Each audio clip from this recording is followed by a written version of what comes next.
rumor has it that I'm live, so you know what we do with rumors. We just don't question them, we act on them. So, Coach Robert here. I'm still working on the 100 Endgames You Must Know. I did this book like a year ago. I'm just trying to show everybody everything that's in the book so you can decide if this is something that you want to get on Chessable to practice. So, last time I did everything through basically up to the first rook and pawn endgame, which was this one. I know it looks goofy right now, but once we start practicing, it'll make sense. Okay, I think this is where we left off, so let's just check it out. Alright, and does it look good for you guys? It looks pretty good for me, so I hope it looks good for you. Okay, so what do we have here?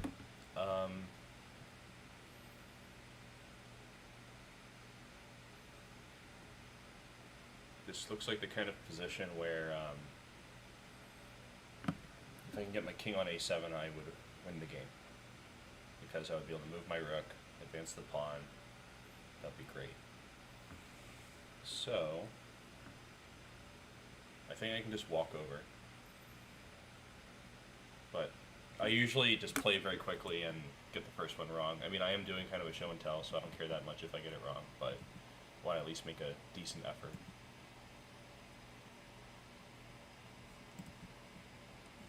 So let's see. I just want to play like king e4. And if they play like rook a5, I'd play, I guess, king d4. If they move the rook at that point, I could just play king d5 or king c5 and get going. So after king e4, rook a5, king d4, they'd probably play like king f7.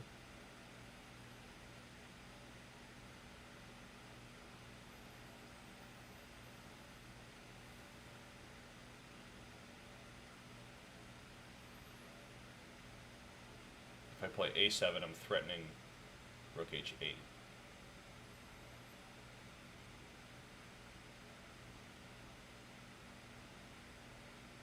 But I think it might be... well, I think the first move is king e4 no matter what. Okay, that's true. I think the next move has to be king d4. Yeah, there's just no other way to make progress. So here they played rook b5. I think king f7 might run into a7. Could always check that out after.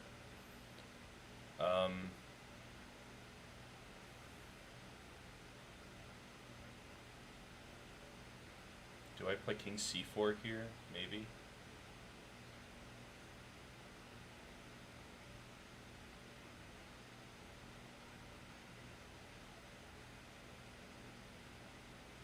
Basically, I just want to get a queen, right? So the reason I'm coming over here is to try to bully the rook until it's not behind the pawn. But here, if I play a7, I think that I might get a different kind of problem. If I play a7, they could go back to a5.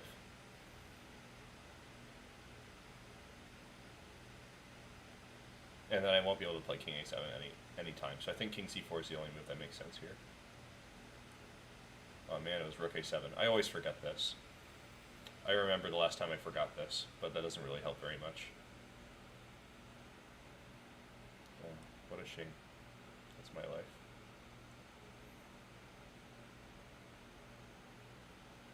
So that's a check. And I think being able to play rook b7 is the idea. Oh, it's rook h7. So the notes here say that after rook b7, black arrives in time by attacking the pawn, and then the king is fast enough. He attacks the white rook. Yeah, I didn't even calculate this. That was kind of lazy. But first puzzle is always a scratch. So rook h7, I have to do... Actually, I don't have to play a7, but a7 looks like something I'd want to do anyway. Let's see, if I play something different, are they going to get a tempo with king g6? King c4, king g6. I would have to play... I can't play rook b4 because those play rook takes a6. So I would have to play rook a7. Is that fine? doesn't look bad, but it also looks not like the right direction. So maybe just a7. So if I play a7, they can't play a rook anywhere on the 5th rank because I'll just make a queen. But if they play the rook anywhere on the a file, I'll play king c5 because a5 is the only square that stops king c5, and they're already there, so that's a Zook swap. But if I play a7, they can play a king move. Let's say they play like king e6, king c4, king d6, king b4. If they play king c6, my rook's not on b7 anymore, so that's kind of good for me. So, king b4.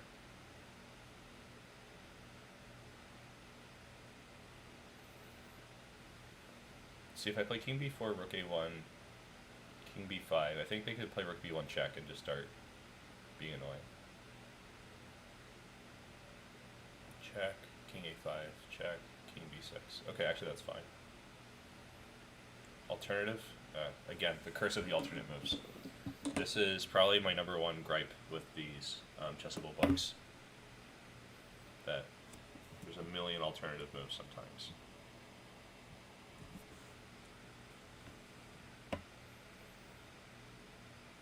So king c4 is an alternate. Oh wait, I was calculating a7 and I played king c4. That's kind of silly.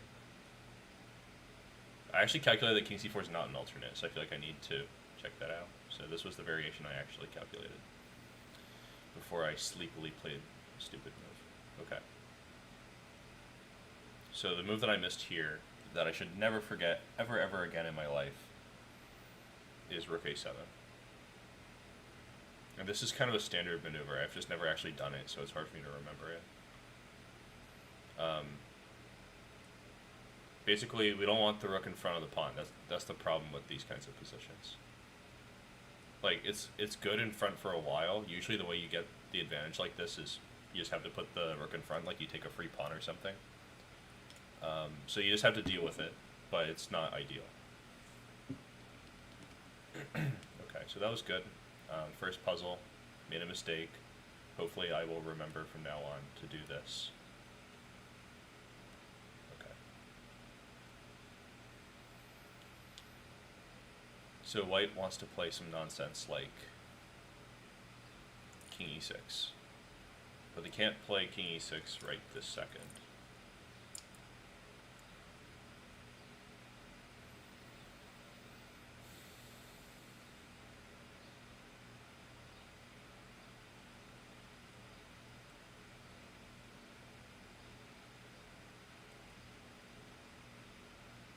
I already know what I want to play, but I'm just double checking because I don't want to fall asleep at the board. Rook games are always tricky, and they all look the same. Well, not really, but they all have rooks and pawns. It's so confusing. So do I go for rook to g6 first?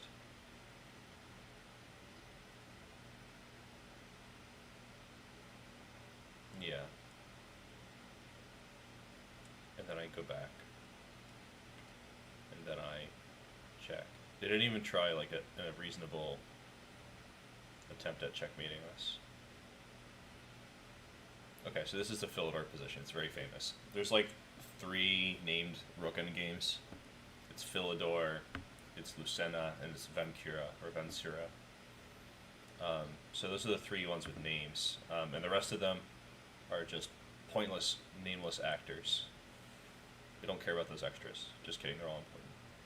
Okay, here's the other one that has a name. The deal here is that our king's in front of the pawn. We want to play d8, but the king's in the way. So we have to get the king out, but we can't go to the left on the c file because the rook is there. And we can't go to the right on the e file because the king is there. So we have to bully their king. And the tricky bit is that if you just play king e7, they'll play rook e2, king d6, rook d2, wherever you go, they'll check you, like king e6, rook e2. And if you play king d5, trying to like desperately jump away from the rook attack, those play rook d2 anyway, which attacks the king on d5 and the pawn on d7. So you would just go in this big circle that's not really helping you. So you have to go to some place like this square, I mean, exactly that square. And then you can do your little dance. Because when you finally reach d5, that part where you jumped off and were like, stop checking me, here we can block with a rook, which is really nice. There's another way that black can defend here, but maybe it'll come up in another example. It's not actually cited that often, even though it's kind of interesting. In a very small number of positions, you can play this move. This is one of them. And we just kind of sit and wait, because there's no room for them to bring the rook to the other side and attack our king and chase it away. So here we can just play something like this. Alternate. All these moves are fine with the rook. Which rook move do you want, computer? There we go. I would never have guessed f8 as like the first thing. And now here we got to go right here because we don't want their king to advance. That might help them push the pawn. So, pardon me. Sorry. So, and here we can just make another rook move. You know, very passe kind of position. Just don't do anything. But that only works with a knight pawn because there's no room on the one side of the board for them to do cool stuff. Let's see. What's the answer here? I think we have to play king c4, king rook c8, king d5, rook d8, king c6, and they can't take the pawn because rook a1 is mate in 2. So I'll just do it. That looks really good. You know, we want our king to be a playa in the game. So we bring the king up, post up, and now we're gonna get a Lucena. Well, not even Lucena because their king's cut off. They can't even trap us. So we just start pushing. All right, that was good. I think here.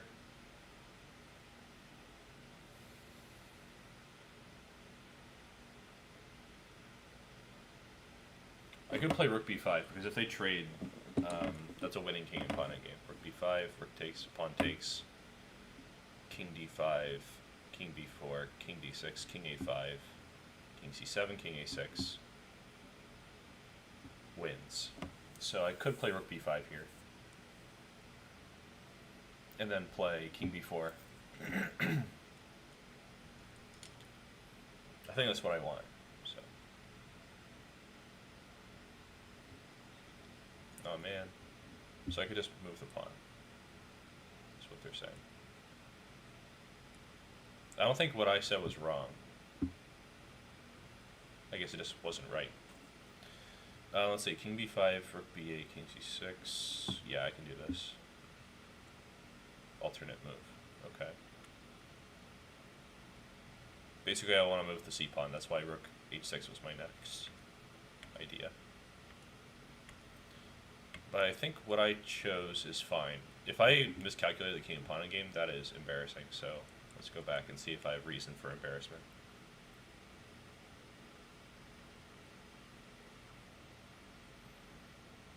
Okay. From the top. So they play this.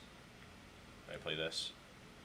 Yeah, white still wins. So this should I say it should be an alternate? I mean, I don't know. This is perfectly fine because whatever move they play, like rook c8. My idea was to play, excuse me, king b4. And if they try to bully the pawn, we just go rook d5. And this is another method that is actually in this book. So I think it's kind of weak sauce for them to tell me it's wrong because it's so right. Okay. What's next? I'm playing black and I'm defending this position. I always get a little confused when I first see these about which way everything's going. I don't know why.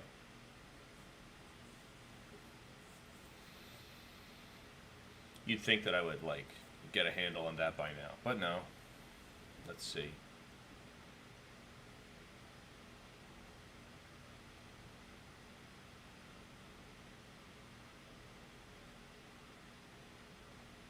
I feel like I don't want to let them play king b4. That's just kind of the whole thing.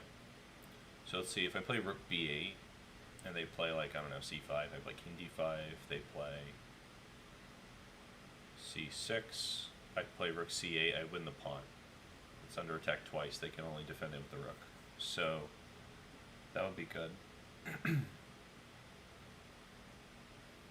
Rook b8, what else could they do? Rook a5 check, king d6. Rook b5 is not a winning king and pawn endgame, like what I calculated in the last one, because after rook b5, pawn b5, king c5, they can't protect the pawn, so that's just bad. I think it's rook b8, I think I've seen enough. Yeah, rook b8. Okay, and they're playing rook g6, just waiting. I guess I can just wait too. And now I bully the pawn. Okay, that was easy. Cool. I wonder if there's like any general statement I can make about rook and pawn endgames when you're defending. A lot of the time it boils down to a fortress. Like you can't actually win their pawn. That would be nice if you could, but usually we're kind of just setting up a fortress of some kind. But I think when the pawn's in the middle of the board, it's a lot more common to just try to attack and win the pawn. But getting your king in front is usually enough to draw in positions like this. It might require some technique still, but that's the general idea. King's a good defending piece. Okay, what do we have here? If I play rook d8 here, what's going to happen? Rook d5. Rook takes, pawn takes, king c4, king d4. Yeah, that's losing. So I can't play rook d8 here. So I should probably play like rook a8. Sorry, I'm like gross today. And after rook a8, if they play king d4 to try to bring their king to the front, we could play rook a4 check, king d5, rook a5 check. Just check them a lot, and if their king goes far away from the pawn, we'll come back and attack the pawn with the rook, and that wins it. So I think it's rook a8. Okay, that was good. It's nice to not be wrong for a change. Alternate move? Okay. We love alternates. This is fine. I can just check. Alternate? Okay. See, if I get 2 alternates in a row, I'm almost definitely going to just lose. Next. Do something really bad. I could check from behind. I could play rook a1 maybe. They really can't do much, so I think I'll just try it. Okay, another alternate.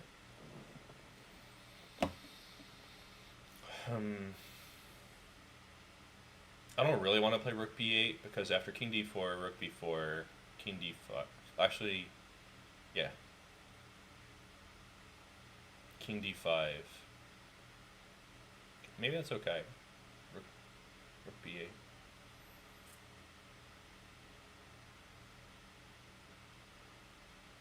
I don't know.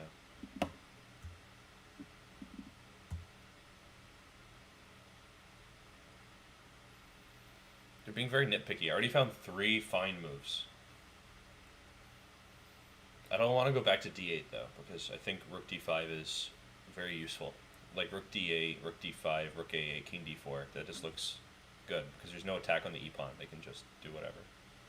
I guess I could go back to e8, but I wonder if there's kind of like a stable setup for them that would be pleasing to white. Like, let's say I just play rook e8, because that's kind of like what we had a second ago. Alright, I can't play back right now because it's puzzle mode. But we had the rook on e8, like, very recently. If they play e5, I'm happy. I'll just play king f5, king d4, king e6. That should be okay. I might have to throw a rook move in there somewhere, but that's the idea.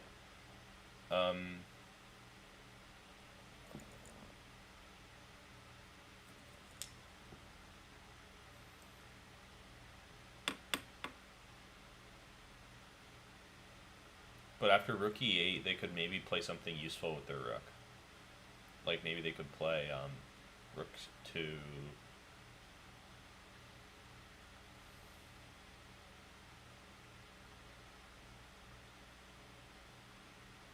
I don't know, actually. Just, I'm kind of at a loss. I don't know what else to guess. Okay, rook e8's also fine, but not what they want.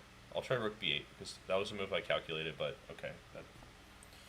Also an alternate. Do they just want me to wait, like to spend my whole life here? I'm just going to play every move. Okay, so the entire A file. I feel like I'm playing Sudoku, not training chess, but that's the risk we run, I guess. Let's come over here. I'm just gonna guess, like, just anything, please. Alright, Rook G8 didn't. That was apparently bad. So I was wrong about this.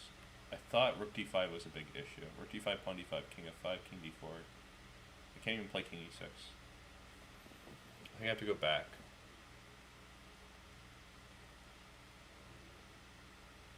Okay, so they wanted me to repeat this position. That was the whole deal.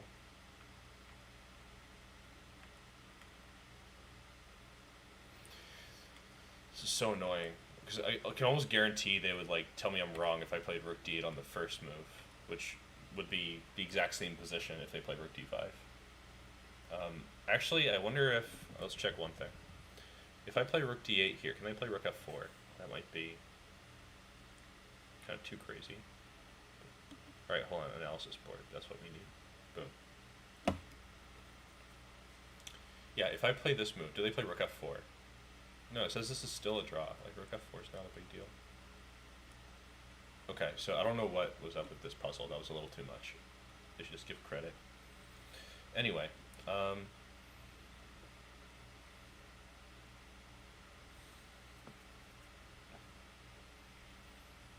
so here we go. We got ourselves a new rook and pawn position. Let's see, if I just play like King D4, what could possibly go wrong? Rook D8, King C5, Rook C8, King D5, Rook D8, King C6, Rook C8. I have to return to protect the pawn. What if I play King B4 and don't go near the pawn? Like King B4, Rook B8, King A5, Rook A8, King B6. If they play Rook C8, I play C5. If they play Rook B8, I play King C7. I think I got an extra move, so I'm going to play this. I protect. I move. Okay, now here I don't want to go back to B5, so I have to play this move. Support from behind. We love that. I think I need to get a tempo. Let's see, do I play King B7 and then C5, King B7, Rook C5, King Rook B6. I'm sorry, King D6, King D6, Rook D8 wins the rook, so I think now's a good time to play King B7. Yeah, it looks good. So I come back and bully the rook.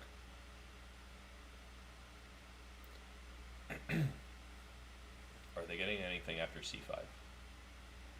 Because I technically have a move to play Rook D1. That might be good. Is Rook D1 just generally useful? Is that like, are they going to flag me for saying Rook D1? Basically, I just want to play C5, C6, C7, C8, and I don't want them to put their king on C8. But I think I'm still winning even if they play that. Because my king's in a good spot. The rook's not in the best place. Alright, I'm going to try Rook D1. It just looks easier. No, it wants me to play C5? Maybe they want me to play King C7. I don't see why Rook D1 would be bad, though.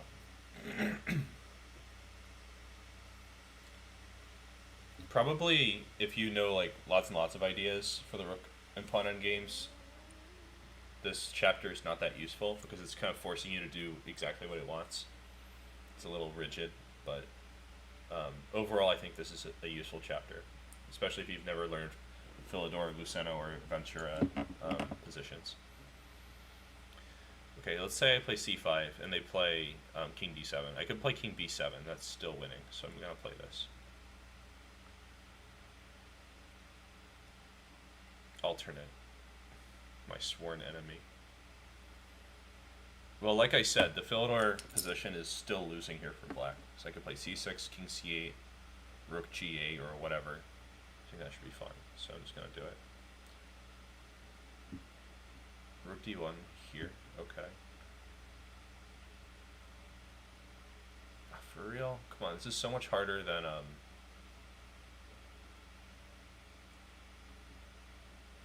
the normal stuff. Like just Rook D1, cutting off the king. Very simple. Okay, what do they want me to do now? Oh, they probably want me to go here. Maybe over here. Yeah, was a tactic. I should not have missed that. Okay, so here's another maneuver that I should remember, if anything, just to be very fancy one day. I think rook d1 was good, the move before this. But here I could play rook d1 to force them into the Philidor, but not a good version. Here, if I play c6, which I kind of carelessly did because I was mad, if I play c6, they'll play rook h2 and then rook b2 and just check the king a lot. So I have to start with rook g1. It could be rook f1 as well. I just need to remember this. And the reason that this is not a draw for black is their rook is on a5. They don't have any useful checks. They can't get an eye on the pawn from behind. They're just too slow. Too weak, too slow.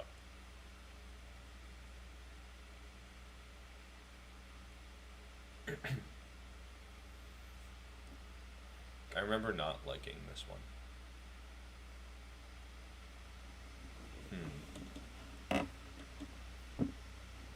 I think this is a Suksva, so if I play like king d6 check, where do they have to go?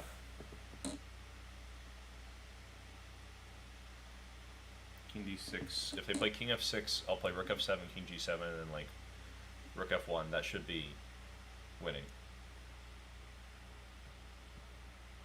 I think it's winning.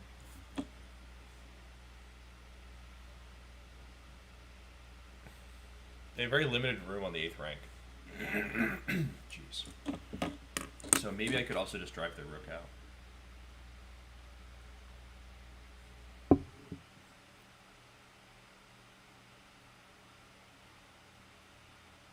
If I could play king d7 with a tempo, that would be winning. So maybe I should try for that somehow. I think the first move should be king d6 though. Okay, that's good. Now do I play rook f7? Or do I... No, I don't, because part of why the rook is trapped here is I'm controlling a8.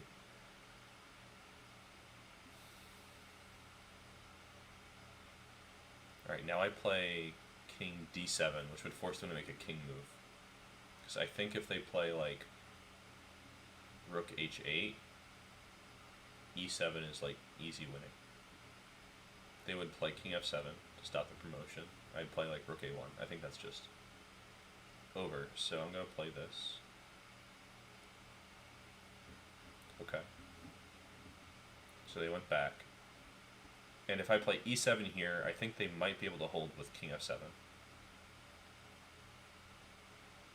The reason I think they can hold with king f7 in this position and not the last position is after king f7, if I play rook a1, that was the plan that I said before to try to win the game. They can play rook b7 and it attacks the king and the pawn on e7. So I'm going to start with king e7 instead, I think. Because here, if they make a king move, they lose. Okay, now I have to be a little precise. They play king g6. If I play king d6, king f6, that's the same position we had a moment ago. So now I play rook a1, I think. Or rook a6, maybe. I think rook a1. So after rook a1, rook b7, king d8, rook b8, king c7, they lose a move. They have to play like rook b2. Yeah, I just advance the pawn. So,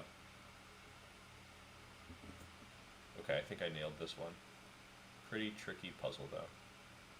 Okay, do I play king c7 right now, or do I play king d7 first? King c7, rook e8, king d7 looks fine, so I'm going to play this. Okay. Now here, do I play rook e1?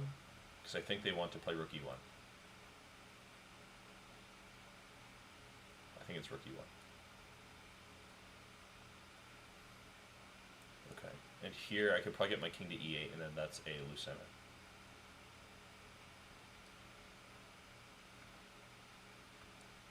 I wonder if I could also just walk my king down. Let's see, king c6. That was kind of my first idea. King c6.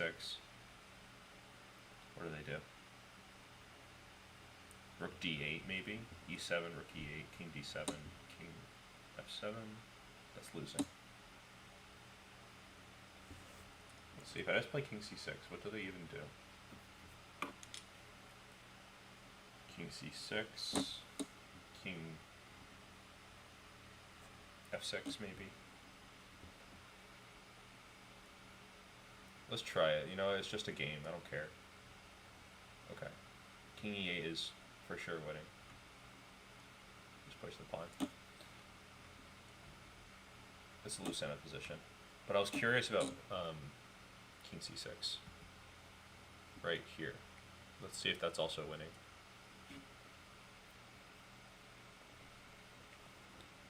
Yeah, it says king c6 is also a winning move.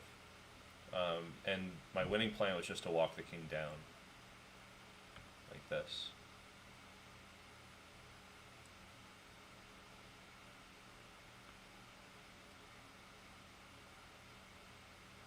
I don't think they really have anything here. Oh wait, maybe they can play rook d8 now. But this should still be winning. Like they go here. They play king d5.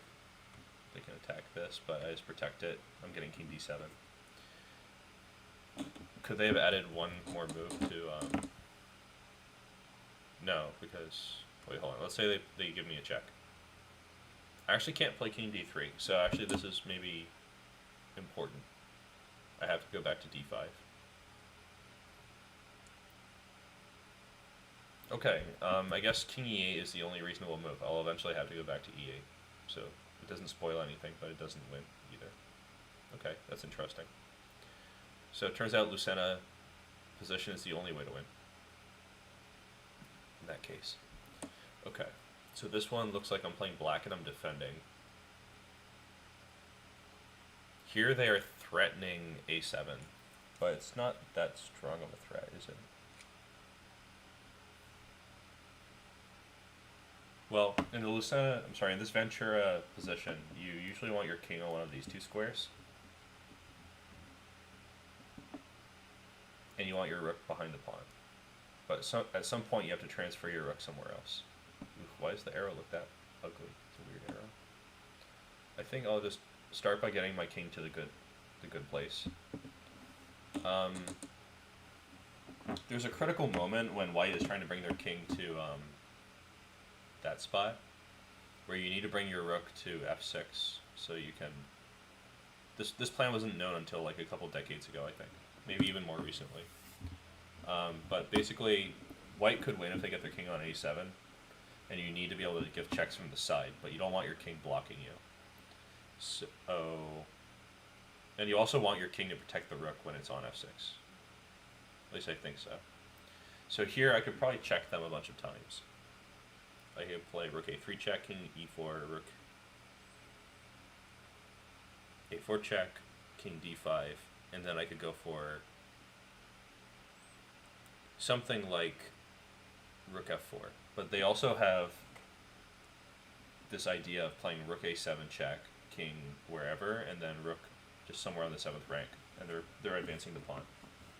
So I need to also deal with this plan. They have two options that I do not like. We are not friendly with this move, rook a7.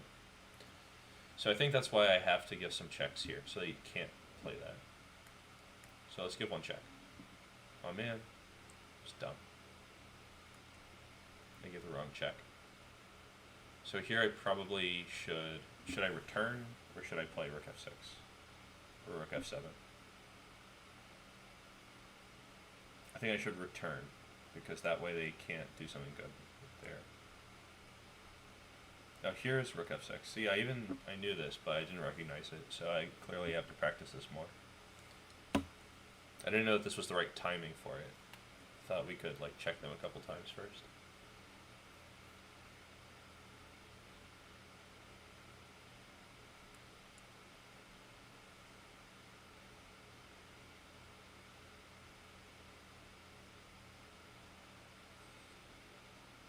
Can I even play king e7 here?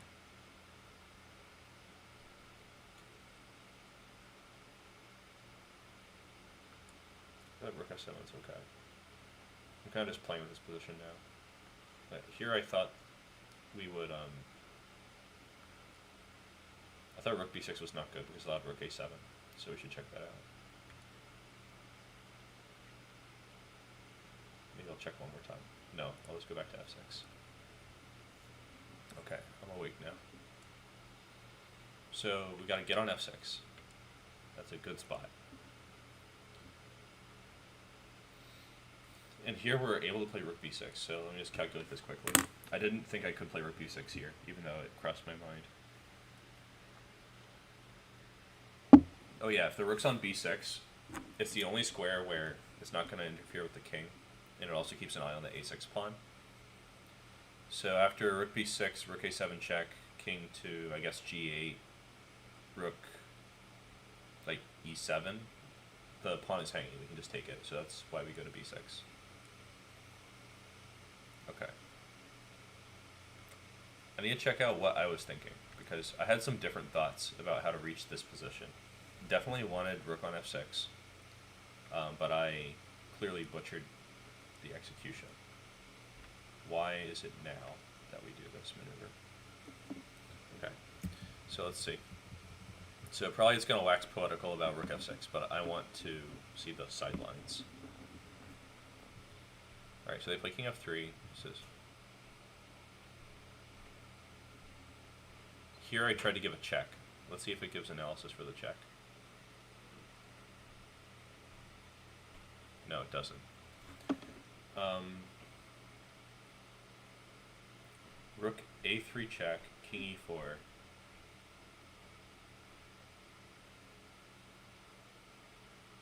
Rook a1, king d5.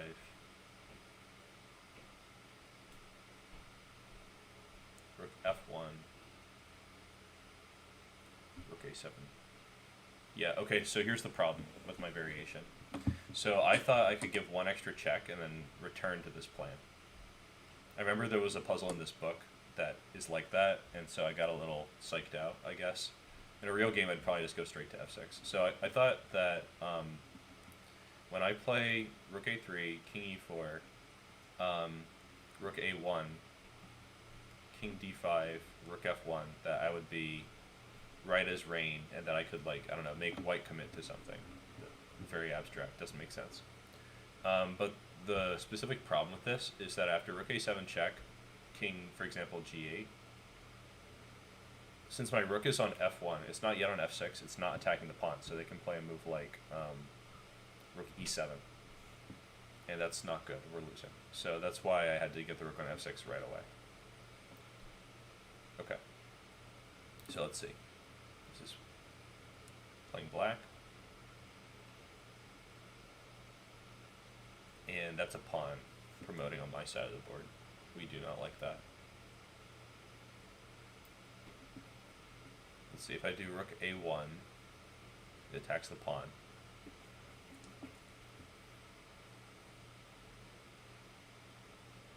If they play a6, I play rook to b1, rook b6.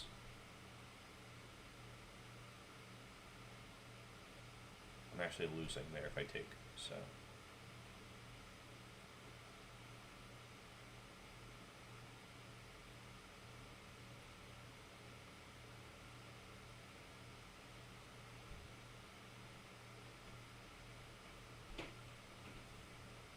I think if I just play rook a1, a6, rook a2, I'm probably not worse, because if they play a7, I'll just take it. The rook on c6 is hanging, so rook a1, a6, rook a2. What if they play like rook h6?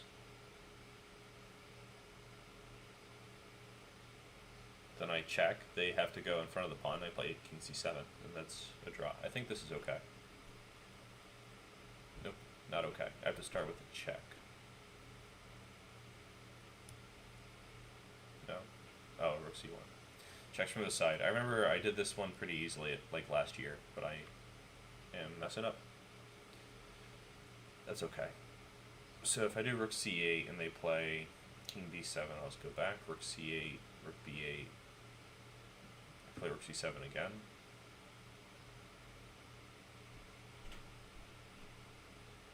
I think this is fine.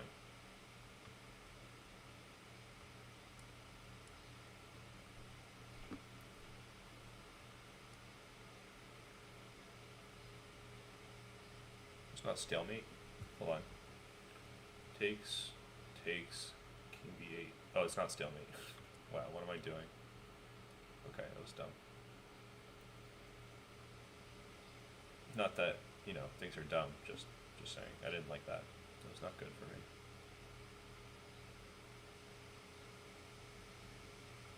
I've not played actual chess in so long. It's crazy. Alright, so I trap the king now. This is what we do. Alternate? Okay. Alternate again? No way. Alternate even still? Okay. Still alternate? Okay. How many times can we play an alternate move here? You want me to bully the pawn? Okay. So here I did not get the idea. I thought the idea was to provoke them to push the pawn and take that pawn. But here we're going to check and come back to the c-file. So we're taking over the c-file for checks. We love that.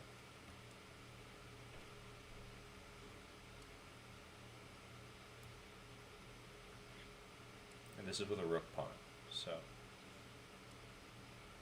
we can do such dastardly things. Rook pawns make the world a lot more drawish when there's a rook on. When there's minor pieces, it's a different story. Minor pieces don't handle very well the rook pawn. Okay, so what's next? I kind of want to just play this move. Okay then. Or not. My king needs to get in front of this pawn one day. So how am I going to do it? I mean, I could just play it like rook c8, and when they play king b4, I'll just play like rook b8 at that point. Again, just being a little casual here.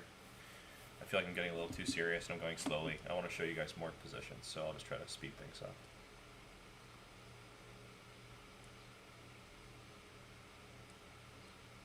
Very standard to bully the king and then go attack the pawn again. It's just normal stuff.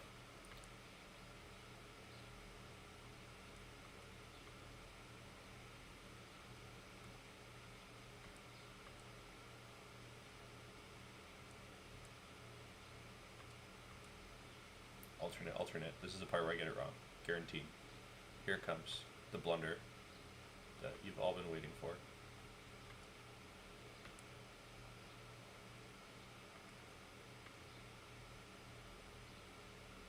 It's gonna happen. Mark my words. It's kind of a ballsy move to play rook c5, but this is a king and pawn endgame draw. Good to know your king and pawn endgames. Play the rook endgames. Okay. Am I just winning with e7 here?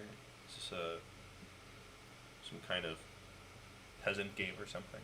e7. If rook e7, I'll just play rook f1. That wins. So if I play e7, rook b8, king c7, rook e8, that's not good. So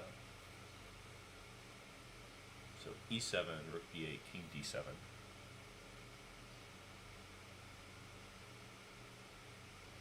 b7, king d6, rook b5, king c5.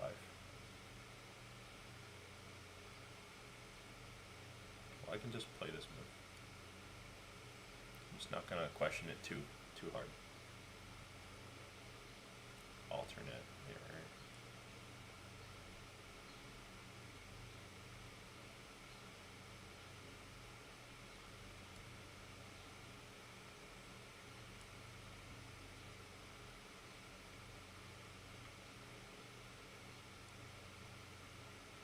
Alternates.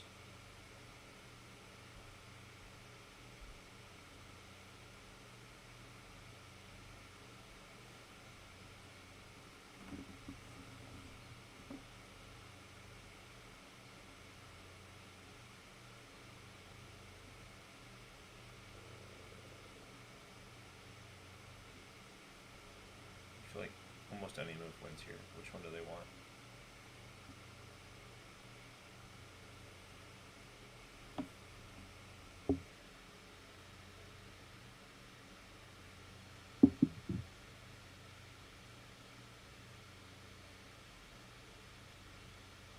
So it's a little tricky that if I play king d7, rook a7, king e8, they play rook a8, and I can't really pop out of that box. Rook a8, king d7, rook a7, king d8, rook a8, king c7, rook a7.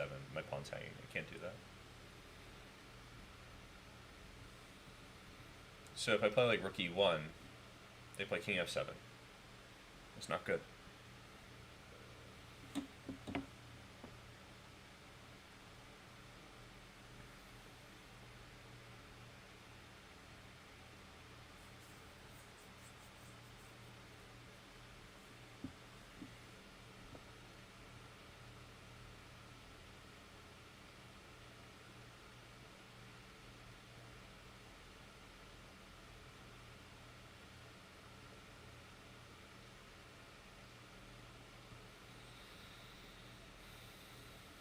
Rook a1, they can't take it. That might be kind of useful.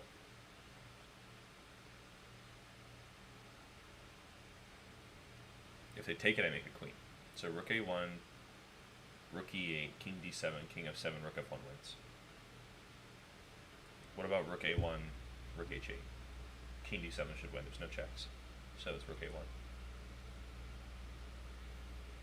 Rasta is what we like. Alright, cool. Took me a minute. Really shouldn't, but rook and pawn games are among the most complex, so. It's kind of excusable, I guess. I think this is another one where I'm just going to play like rook to h5, they'll play rook b8, I play king a4, something like that. So, let's try it. Alternate, okay. Rook a5, rook takes, pawn takes, king c5 is a draw. King a4. Yeah, it's just they're getting to the corner. So we don't want that. I don't want my rook to hang, so I'll probably just play rook c6. No hanging. No, we don't like that. Lazy move. I should cover my king first. But the idea is right. I should definitely play like this. See, this is the key. We check them, because we don't want to lose the b-pawn, then we advance. Then we do it again. Snooze fest. I think I should play rook a6 first, because that seems to be the way. Oh yeah, rook c7 first. See, what am I doing? Not good. We go here, rook a7. Then we repeat.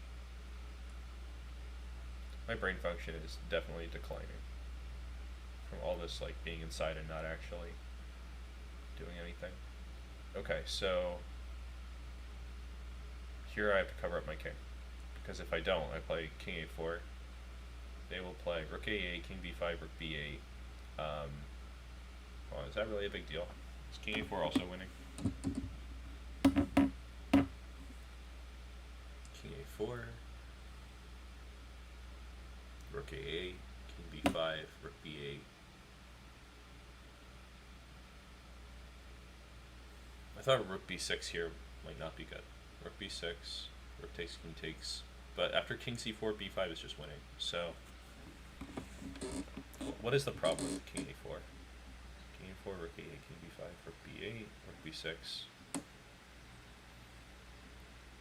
I don't know, this looks fine. Like, they play rook c8, I play...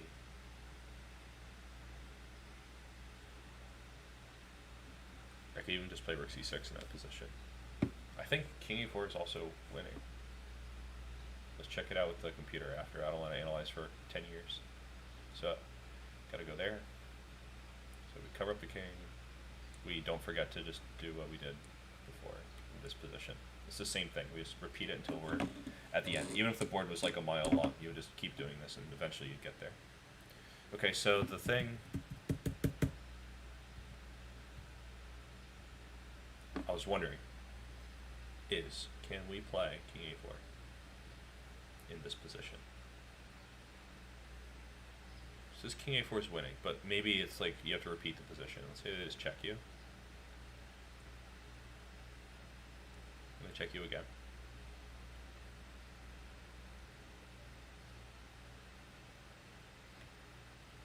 And they check you again. The reason I'm putting all checks and not like rook h8 or something is if the king gets to like b6 or something, it just seems obviously winning. So I'm looking here to see if there's a resource that I missed. No, I think this is easy winning. Probably this puzzle's a little bit incorrect. You don't have to play rook a6 to cover your king. Maybe it's just for illustrative purposes. Sometimes books do that. I remember I tried to explain a puzzle to someone like a long time ago. I was not a coach or anything at the time. I was just like enthusiastic about chess. And I was showing them a position from Reuben Fine's Endgame book where he says if you can only make pawn moves in this position, this is what happens, and it was to illustrate opposition. But the person that I was trying to explain the puzzle to just couldn't get over the fact that the computer evaluation was like plus minus. Like none of Fine's analysis made sense when you were looking at the computer. But that's because the computer doesn't know that Reuben Fine doesn't want you to move the king in that position. So sometimes it's tricky to explain such things. Anyway, so here we are. We're defending again. The white pawn is coming down the board. I don't have enough room to cut off the king on the side. I think I have to cut off the king on the c file. Probably there's no choice. Oh, it's rook a8. I thought I had no room. Oh, when they push the pawn I have room, maybe.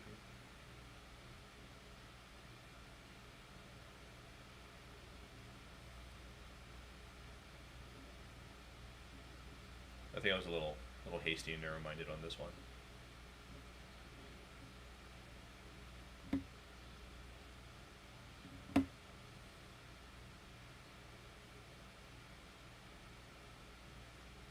Okay, so the reason I thought I had no room is that I thought they would improve their king. So something must happen when they improve the king. Rook a8, king c3.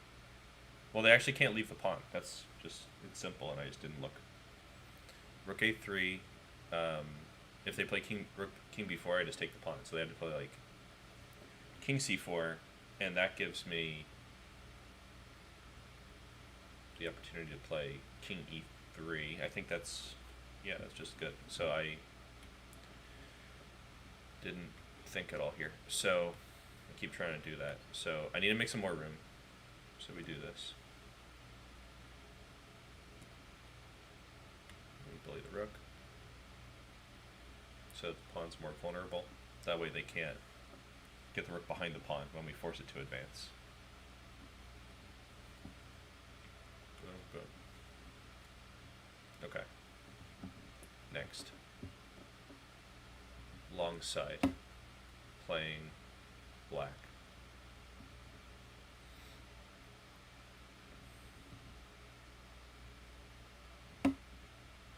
Their pawn is kind of almost hanging. Let's see.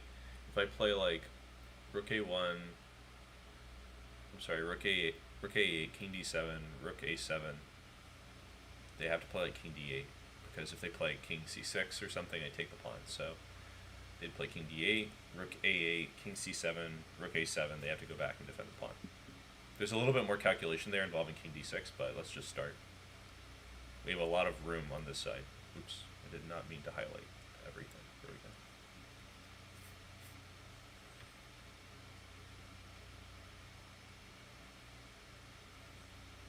Here I think I have to play rook a8, not rook a6. Or maybe it's... No, rook a8 looks a little passive. After rook a8, they'll play rook e1, I guess. We play rook e8, they play king d7. We are losing. So, we have to play one more checkeroni and get behind the pawn so that we can just win it. Cool. That was that. Here I don't want to let them advance, so I'm going to do that. Here I could play rook f1, check, and then rook f6, but that doesn't make sense because the pawn is on a7. So I think this is what I got confused about. I was remembering this position, thinking, oh, I need to give some checks, blah, blah. Alright, so any move is fine here, apparently. If I get all the way to a6, are they going to Okay. I guess I have to check because they want me to move the king. Okay, because the king is fine on either h7 or g7. Okay, now I check. Maybe I just wait. They want me to move the king again? This is so specific and not necessary. I think any of these moves are fun. Okay, so they're going kind of far away. So do I come down here, check? If I play rook a5 check, king c6, I don't have another check, because after rook a6, king b7, rook f6, they can move the rook. So I need to check from behind. Or I could just wait forever. This is probably their thesis, that you can just sit here.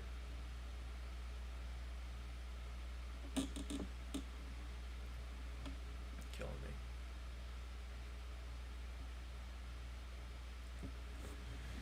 me. I'm tired. What move did I not play here already? Did I play rook d1? I think I played rook d1. I tried all these moves, I'm pretty confident. I did not check them. Okay, so I played everything on the A line. I played the check, I did not play a king move. It's so annoying. Just want me to move my king for 10 years. But when, there's some time when they're going to want me to check them. Like, probably it's here. No? One more king move? Okay, you got it. When they touch the pawn, we have to give checks because they're threatening to move the rook. But here I could move my king. Alright.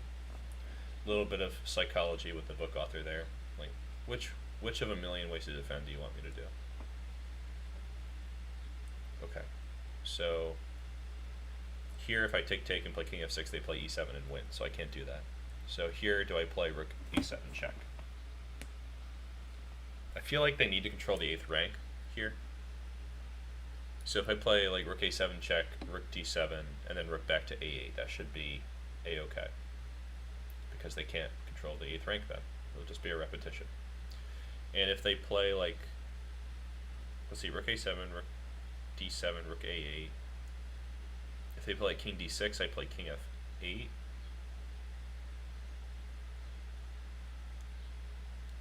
I think I have no choice here. Every other move is losing. So I just have to play that.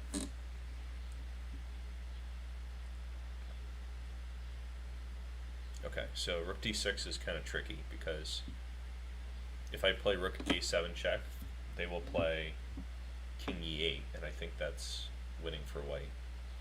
So I think I have to make a waiting move. So do I wait with king g8 or king g6? King g6 looks like it prevents white's options. They would have to make a rook move after king g6, so I'm going to play this one. It looks a little weird because I'm always trying to get my king in front of the pawn, but it's not happening anyway. So here my goal is just to guard the 8th rank. Okay, so if I play king g7, they play king d6. Do I care? King f8. It should be fine. So I'm going to go back. So here, maybe they're trying king d7, but I'm not impressed somehow. Let's say king g6, king d7, king f6, e7, rook e8. That should be a draw. So I'm going to try that. Okay. Easy money. Let's go.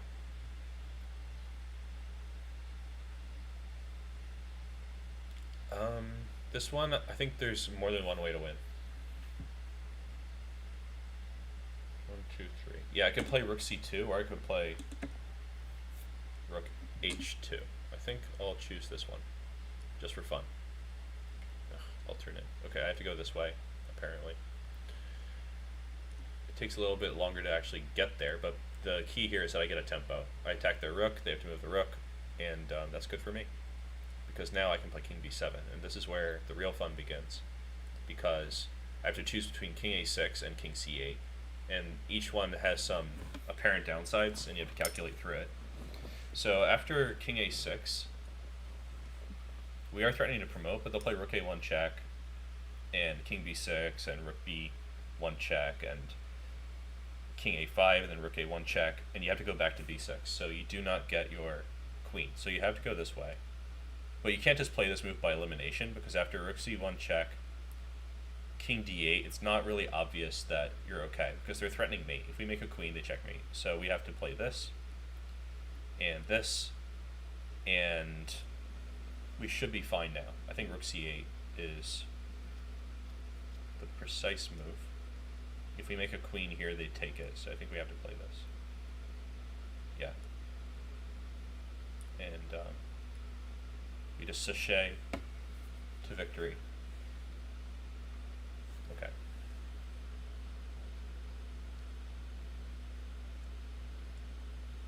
I have not made any misclicks today, but I think by saying that, I am going to curse myself. Okay, time for the clingy hoo-ha defense, as they say. Klingen Horowitz is the name of two guys who apparently did this a lot or something. No, they made a study where they used this idea for the first time, where we just kind of keep an eye on that pawn and say see a manana to their winning chances. I think here I have to play like rook e2. Let's see. Yeah, if they play king e7, they're in good shape, so I can't play really any other move. King f7, is that you? I think I play king f7. I don't see why not, so I'll play it. And this position is going to seem eerily familiar in like a second. Yeah, this is almost a repetition. Alright, cool. That was the entire rook and pawn versus rook. But I think the next chapter, if I can scroll more successfully, is still about rooks. So hopefully I can just bang it out real quick. Where were we? Yeah, rook and two pawns against rook. Ooh. It's not as many positions, but they're maybe more complicated. Okay. You know, I remember this chapter being a pain. I might even skip it, but just for the viewer pleasure. But okay, I could always just give it a shot. I remember them being very, very, very nitpicky about where you put your rook in this this chapter. So here, what was my idea? I think I had to play rook b1 and just like hang tight for a second, see what they do. Yeah, so it's rook b1. Rook c5 is basically saying that they want to play king f5 without checks. I think that's the story. So here I should probably play king g7, mayhaps, perhaps div. So rook g7, king f7. I'm sorry, king f5. Is that like a problem? Do we care about that?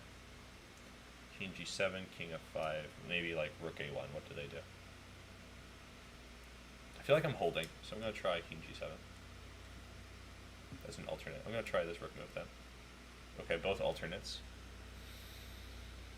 Maybe I could check them and then, but usually giving a check to make them play something they already want to do is kind of, Maybe I could just like look at the pawn for a second. Nope. Oh, it's king f6. That makes a lot of sense. Just like saying no. And we have to play this anyway. Okay, so the next thing, if they play f5 here, rook g1 check is effective for drawing. So maybe I should play rook a1 and wait. See what they do. Rook a1. Maybe they'll play something clever and cute. What might it be? Rook a1. Maybe king f5 in that position. Then I'll play just rook a5. Not a problem. I think rook a1 is a fine waiting move. No? Okay, apparently rook g1 was forced and I just didn't notice.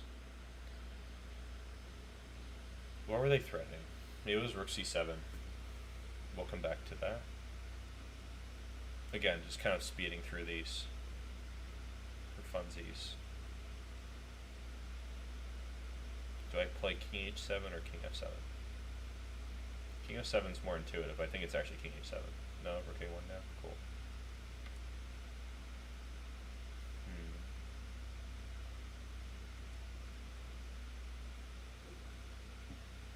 Okay, I said always avoid the back rank.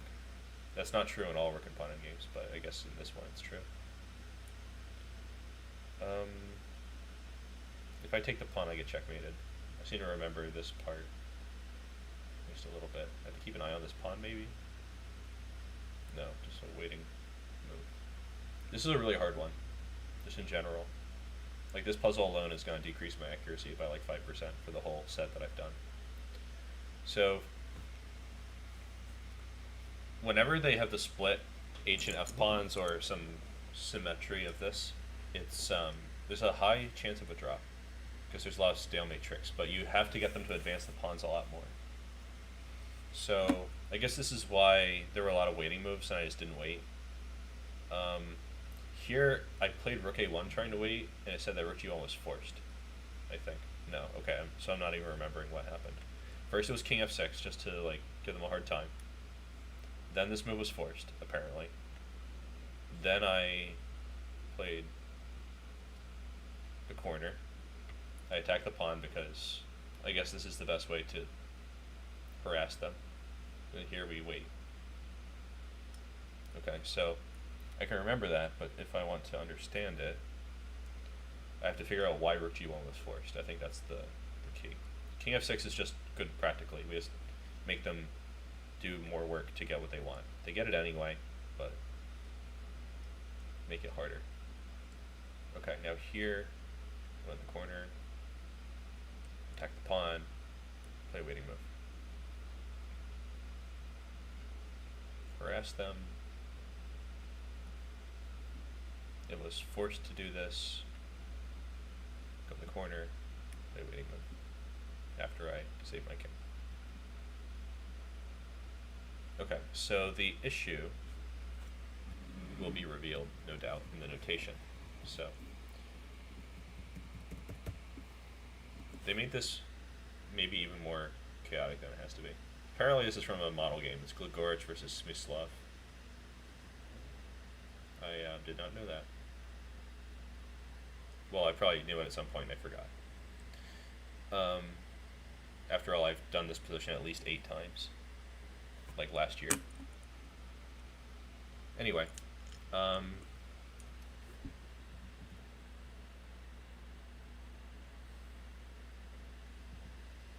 These things are kind of like just mnemonic devices. I feel like it's not about understanding if you just follow these points that they wrote. But they'll help you to get started probably. So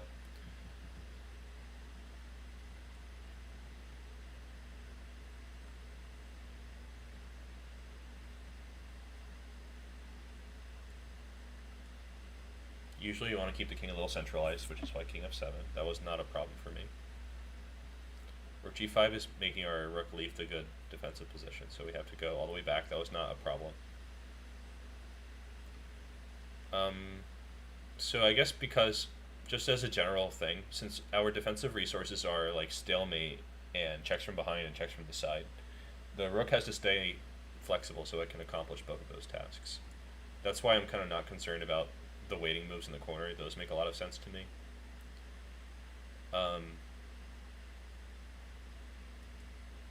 King F6 is just like good technique. Here it only wrote that Rook G1 is forced, didn't show why. So I guess I'll have to whip out the computer right here. Let's say I play like a waiting move. I think that was the blunder that I made here. So this white wins because I have to go on the 8th rank. So I think checkmating threats decide. This is different from the Philidor position or whatever, because after I play, for example, King G8, if they make a checkmate threat, I cannot deal with it by checking them from behind. Like, let's say they play King G6. If I check, they'll just play like King F6. Now there's no more checks, so I'm just trapped. I have no flexibility. So that's what I messed up. I kind of didn't look to see if they had checkmate threats, which they do.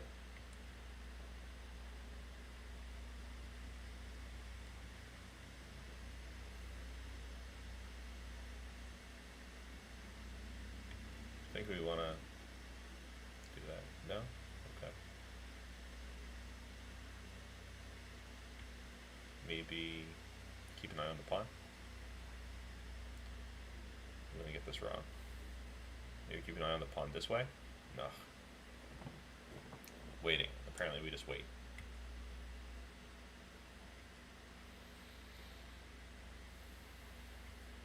check them and go back, but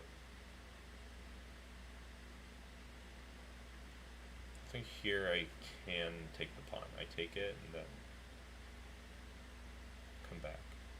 But I have to not block my rook. I think I have to go here. Yeah, something like that.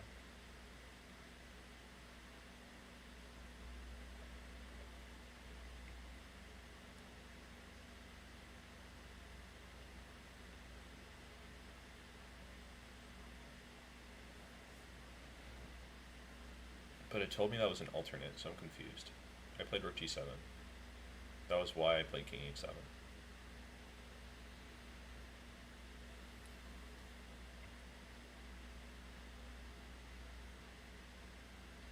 Let's see. I'm probably getting a little foggy because I've been on for a little more than an hour now. But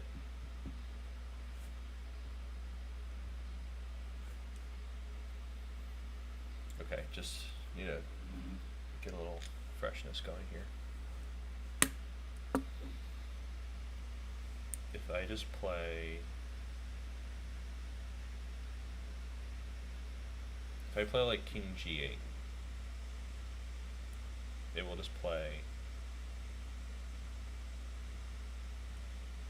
rook e6.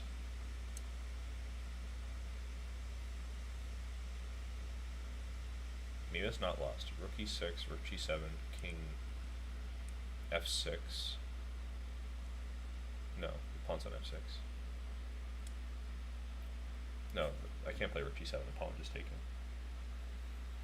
Okay, I'm losing my mind here. So I'm gonna just move a little quickly so you guys can see more of the book.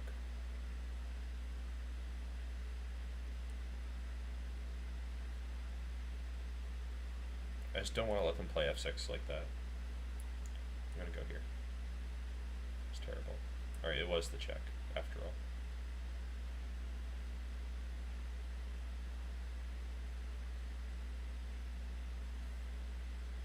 This is rough. Oh, we already saw a position like this. Yeah, I dropped on the wrong square. First misclick.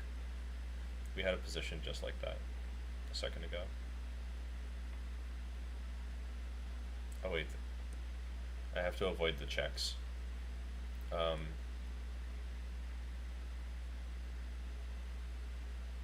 we started over. So I'm going to wait, because that's what they want me to do instead of something for real. Needed to stay flexible so I could bring my rook to the G file. Here, they want me to give a check. I misclicked this one. 8th rank makes sense. And here I don't play rook a7 because after rook e7, rook a8, they can play like king e6 check, so I have to avoid the check. So, waiting. And check. And back rank, not going to mouse slip this one. And then I avoid the future check with king h6, little prophylaxis. Waiting. You know, we're just going to do this 3 times because that's chessable. I don't mind doing things 3 times most of the time, but sometimes it does get a little tedioso.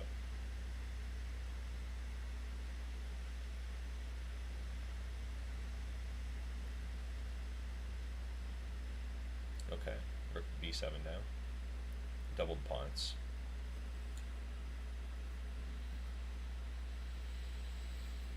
I think the technique for doubled pawns is a lot like the technique for just one pawn,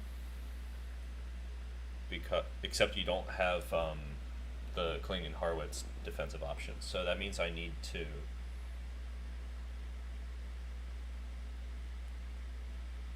what do I need to do then? Just get them to advance both pawns and then give checks from the side. So my first move should be a waiting move in that case. I cannot go behind. Take, king d7, king c5, that's losing. So I'm going to play, maybe just be annoying, like that. Okay, I guess that was not that annoying. It says, is there any note for rook g5? Let me see.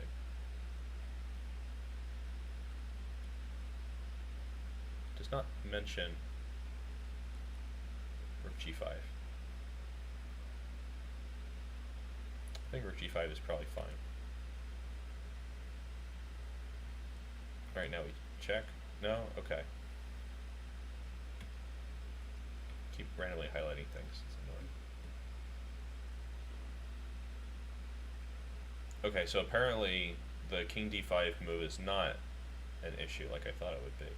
We can check them. That's what the book said. And then I guess pin it to win it, or maybe get in their face. Maybe this. Maybe just wait. They love their waiting moves. Maybe go here.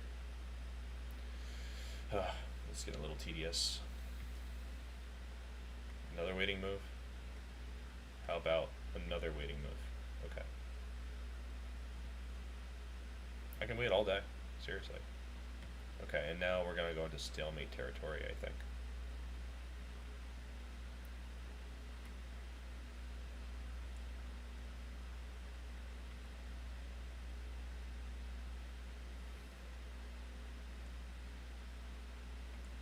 I can take that.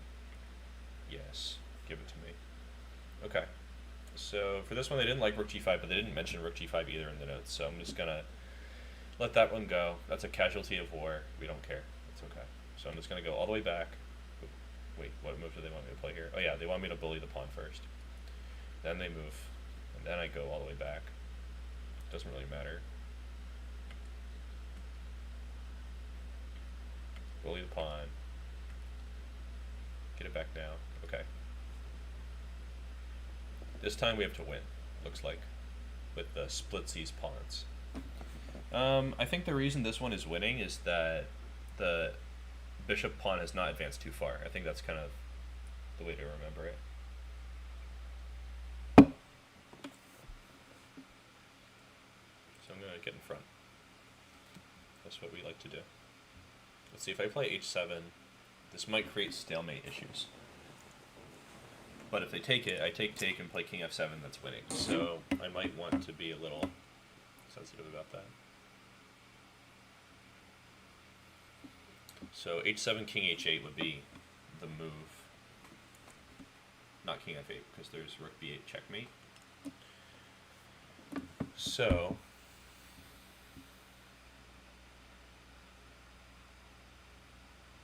I think it should be a king move, though. Like, it's just something about it. Oh wait, maybe it's rook g7. I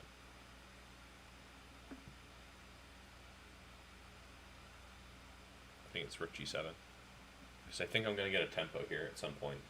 From their king beyond f8, I could like move far away with a checkmate threat, something like that. Here, if I play h7, is that kosher? I'm threatening rook g8.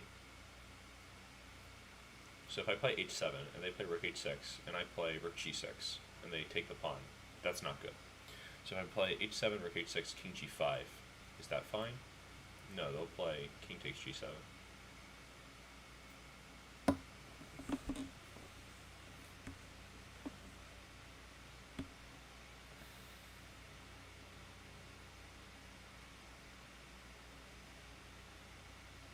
I think I should play like rook g3 or something, just like prepare king g6. But then they will play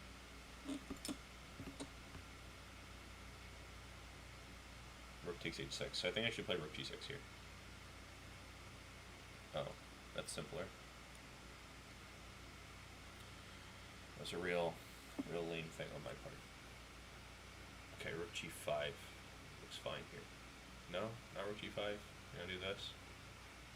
They really can't take that pawn. Check. I wonder why they can't take the pawn. I think probably at some point I knew the answer to that question. Anand, hello, welcome. Thanks for showing up. Here maybe I just play like king h8 and then h7, and it's just simple. Nope, not simple. I'm doing a little show and tell about this chessable book, Anand. Maybe you've seen 100 Endgames You Must Know. It's pretty cool.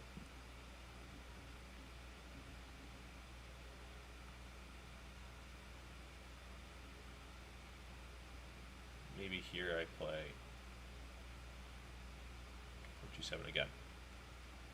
Yep, that was tricky. If I play f7, it'll take, and then my king's trapped. So here I will play... What will I play?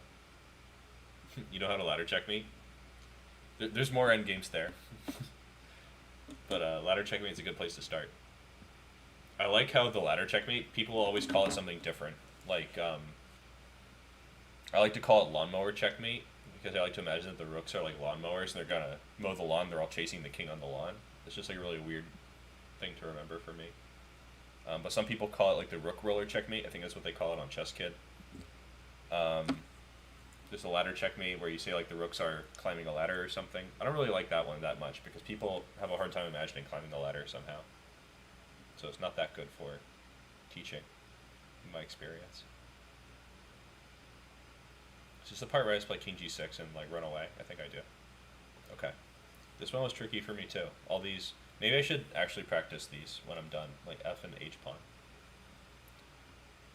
So what I did here was I tucked my king inside. I went inside a Roni. Sorry guys, internet blinked there for a second. Don't you hate it when that happens? So king g6 gets the tempo. That's really cool. That's important.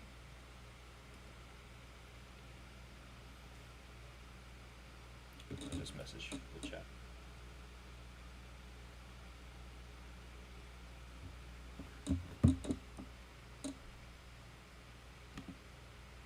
Actually, I don't have a way to message the chat reasonably.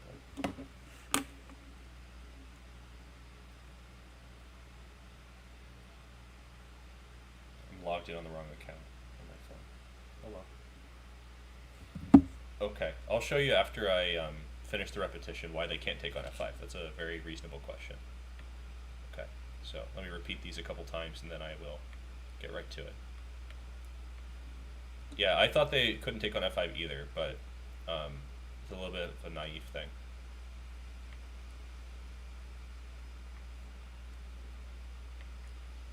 Okay, so in the position where we abandon f5, let's go to an analysis board. Oh, wait, no, they have a variation for this. So after rook takes f5, we can play king g6. And this is winning because they have to move the rook, and not in a good way. Then we check, their king goes out, and after h7, there's no way they can stop us from getting a queen.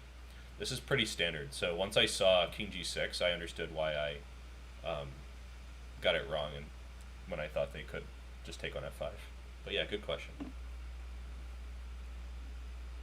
Okay, so here we are defending. So their h pawn is kind of advanced. Their bishop pawn is back. So why is this a draw?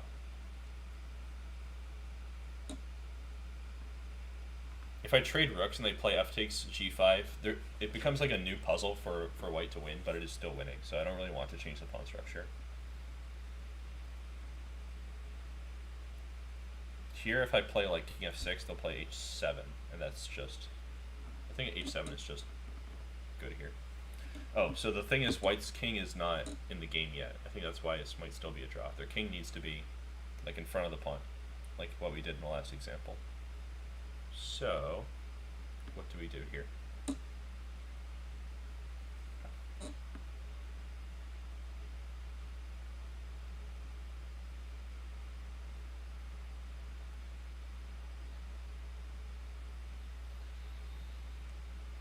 Rook h1 isn't working, I'm pretty sure.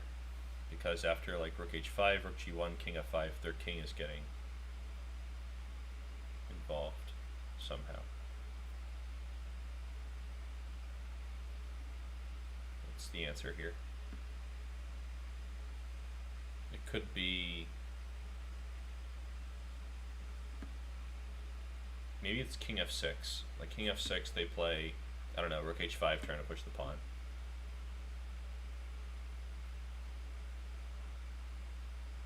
Rook g1 check, king f3.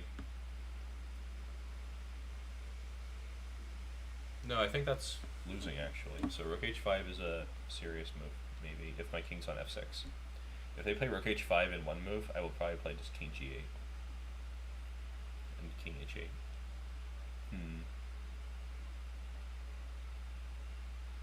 I think I have to actually do something too. Like I can't just wait. Rook h5 is coming up.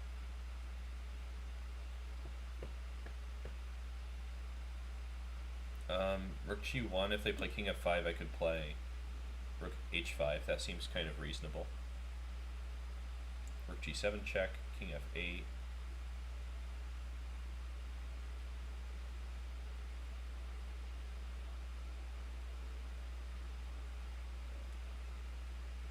King g6 is winning in that position, so that's also not reasonable. I'm getting low on time for this puzzle. It would be nice if I could just remember what to do. I guess I need to work a little bit more on this particular thing. This book gets harder as you go. Like, the Rook and Pawn Endgames are definitely the hardest. Well, I think I have some extra material that might be hard too. Yeah, offer draw.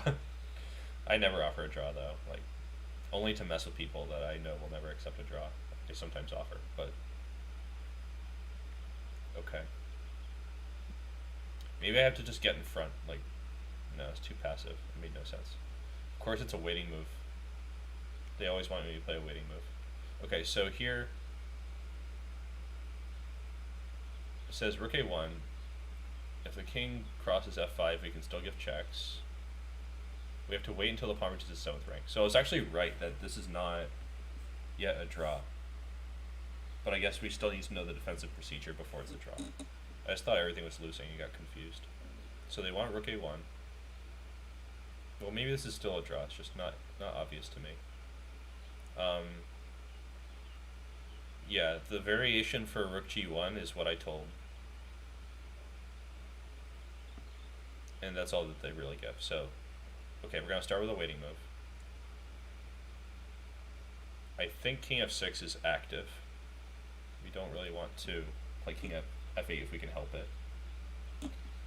Here, we could check them and then attack the pawn, or we can just attack the pawn. Usually it's best practice to check and then attack the pawn. I think that's what I'll do. Check. Okay, it's an alternate. So what if I just attack the pawn with rook h1? Is there a downside to that? Maybe attack with the king first. Like king here, king g6, h7, and then I play rook h1. That seems okay too. I'll check first, just to be a bully. Okay, whatever. It would be the same either way. I wanted to make them play king f3 and have like an extra move in this position. Wait, can I even take the pawn? Maybe I should have thought of that. If I check them and they play king f3 and then I go here, I take, they play king e4.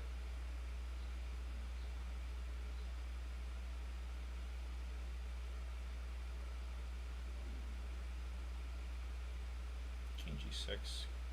It's actually lost. So I actually can't take the pawn. I have to wait.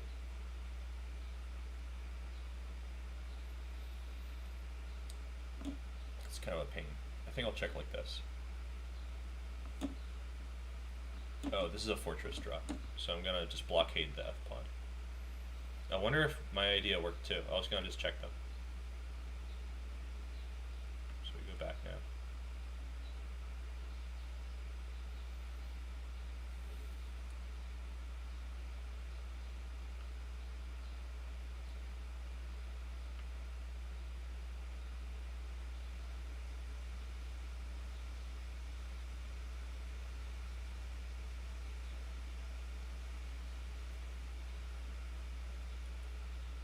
Okay, so the way we started was with a waiting move. Like, we always wait, apparently.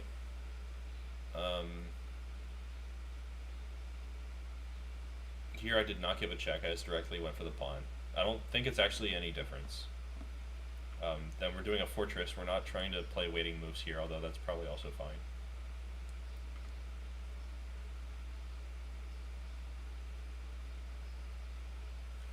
Is this kind of training a bit too impractical is a reasonable question.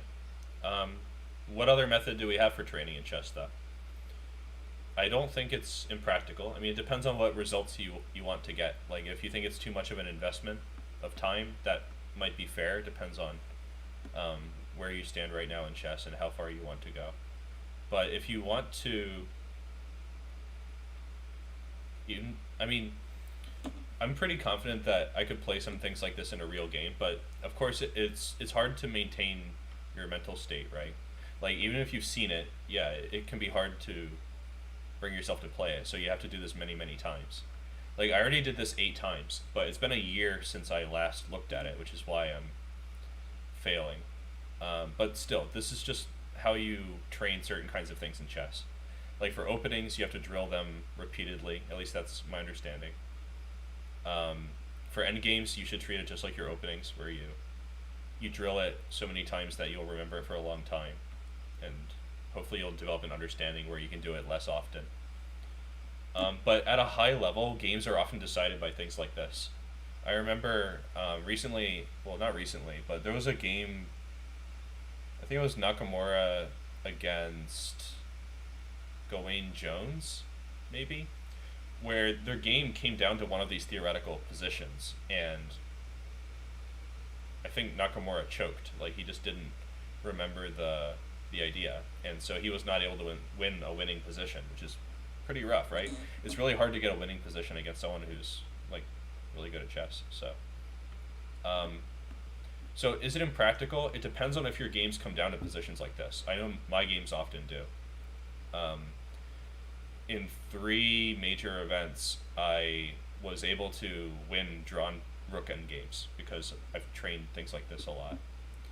So for me, it's practical. Maybe for you, it makes more sense to just train tactics. It depends on what kind of positions you're getting. But even if it's not practical, I also kind of enjoy this. I know I'm kind of like, I get frustrated when they play an alternate, when they say my move's an alternate, but that's just part of the learning process. I think it's kind of a little frustrating to learn. Let's see, and I have king g6 here. Yeah, I mean, it's gonna be hard to remember things like this. These are some of the more difficult rook end games that you can play. But a lot of the other positions in this book, like if you were just looking at this from the angle, like should I read 100 Endgames You Must Know, a lot of the other positions are much simpler and more likely to happen in practice. Okay, this one probably have to start with a waiting move. That's like the tradition here. But I also feel like I might be able to play like king h7. King h7, rook d7, king g6, rook g7, king h5 does not look like the right direction. So maybe I do have to wait. They say good things come to those who wait.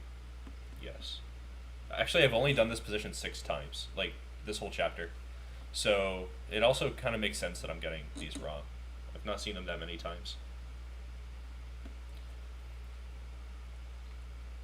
On the note of 2-move tactics like you're mentioning, I think that tactics like this also happen in these kinds of positions. So it's not like we're memorizing exactly something. I know that Chessable is kind of made for memorization. That's their MO. But I also think that if you just look at every position like a puzzle, like you don't get too deep into the, like I'm doing a book about endgames or something like that, and you just look at it like it's a tactics puzzle or something every time, there are actually a lot of positions in books like this that are kind of just like tactics, and you can get better at any aspect of the game just by continuing to work on it, even if it's not exactly what you were expecting. I almost played rook b6, but rook d6 check, rook takes, king takes is losing for black, so I should play something different. If I take the pawn on g5, they'll play h7. I don't like that. So maybe I have to play like rook g4. It's kind of not pleasant. Rook b7, okay. I thought, so it told me that my rook b5 was an alternate, which is kind of sad, but what can you do? Let's see, if I play rook h7, can they sack a pawn for a win? No, it's a draw. King h7, rook g7, rook takes, pawn takes, king f5 is a draw. So I will go here.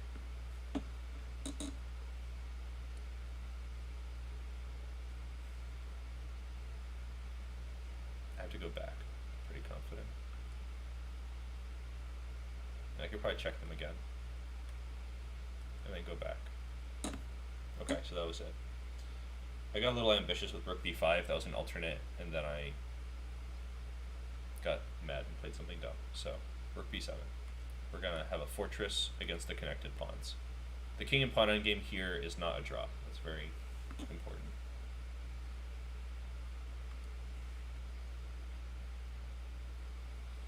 But, you know, another thing about two-move tactics is some two-move tactics are just really hard. Like, even GMs miss one-move and two-move things. It's not like GMs are only missing 5-move sequences. So, I wouldn't necessarily think about it that way. Okay, here I have more than one way to win, I think. But probably it's just best to play king h3. I wonder if I should play... I'll just play it. I'm not going to philosophize too much. Here I think I can just play b5 and b4, and I'm doing good on tempo. Or maybe I should play rook a3 first. Let's see, rook a3, what are they going to do? Nothing. Cool. So now I just need to look out for stalemate. If I play g2, rook c3, I can just take it, because they'll play king f2.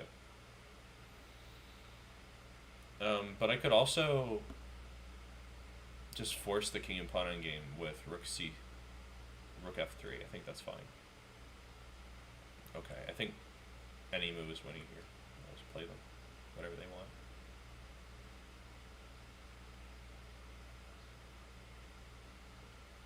So do I play rook f3 here? This is kind of what I was aiming for by playing rook f3 in the first place. Okay, here do I cut them off? Like I play rook a2. Just say make a move.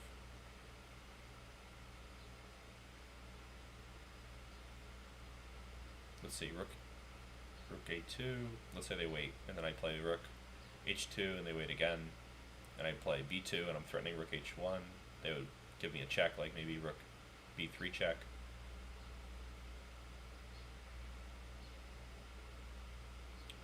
g3, rook takes g3, king takes g3 is stalemate. Okay, so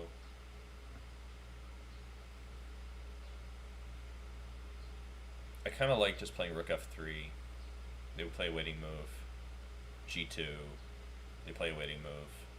Rook f1, they take, and play king h2. I think this is good. Oh, but I just played that and they said alternate. No, I'm just going to push the pawn. No more.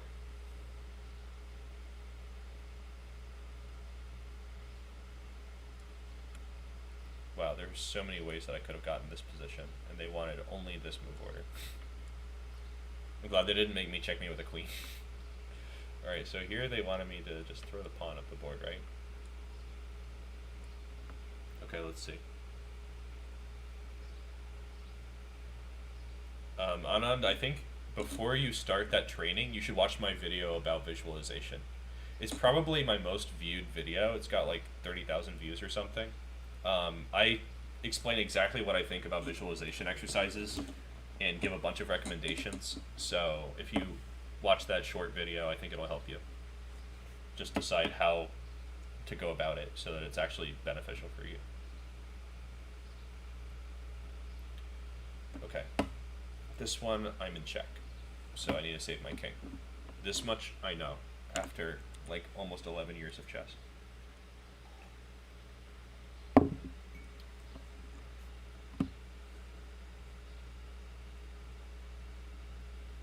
So where do I go? King f5 is just the intuitive move, like stay centralized.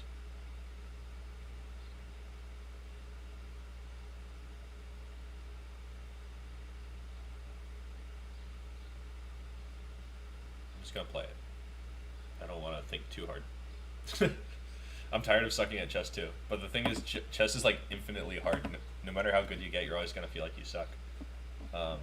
But keep at it, it's fun. The process is good. Try to enjoy the process and you'll always get better and have a better time with chess.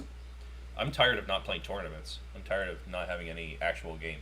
Like, I was even talking with my friend Luis. You probably remember Luis. He's sometimes on our channel. His handle is Chuny. We were talking about how we like don't even get to play games anymore because of this COVID nonsense. But hopefully it'll all kind of come back at some point. I'm hoping to do like one tournament in Las Vegas and maybe go to Spain and try to play for norms. I mean, I'll need to get sharp again. I'm not really in great form at the moment, but right now I'm working on just theory. You know, just trying to enjoy chess, keep getting a little bit better all the time until the time is right to strike.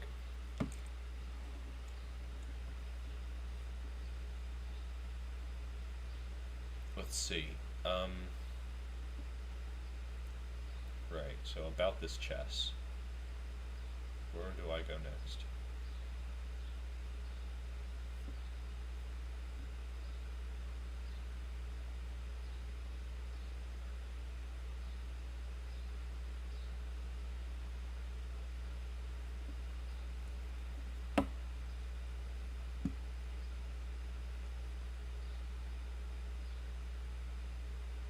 There was a rapid tournament in Bangalore. Yeah, I noticed that some people have started hosting events again. I'm very suspicious of that though. I think that's not a good idea. I think people are going to get COVID from it, and it's not worth lives to hold a chess tournament. And that's why I'm not pushing for it. You know, I'm a tournament director. I could run some events, but I've even gotten some invitations for like kind of underground events where mostly in like New York, where people they're hosting events that are not sanctioned and probably are in violation of the quarantine stuff. But I'm not attending them because I think it's not good to encourage people to play right now. Okay, I'm just gonna play King E5.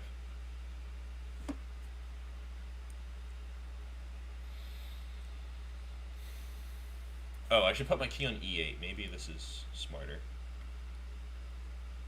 Nope, I'm dumb. Still dumb. Or maybe I just picked a bad move order. I thought I would do King E8. Doesn't matter, can I play Rook D7 now? Yeah, Chess Fight Club, exactly. First rule of Chess Club, we don't talk about Chess Club.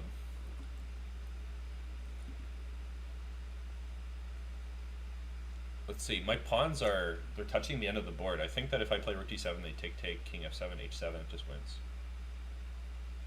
Is there a stalemate trick or something? King H7, F7? Nothing. King H8? F7? No, I think Rook D7 is fine here. Okay, this was my original idea. It was my first intuition, but somehow did not work out. And I don't make a queen here because they take and it's stalemate, so I should play like Rook E6. No stalemate. Okay, so here they did King D6 first, not King D7. So what's the difference? If I play King D7, they play King F7, of course. Should have avoided that. And the reason not Rook D7 here is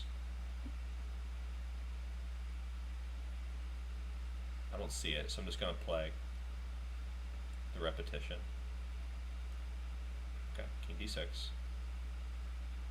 King E8, wax on, wax off.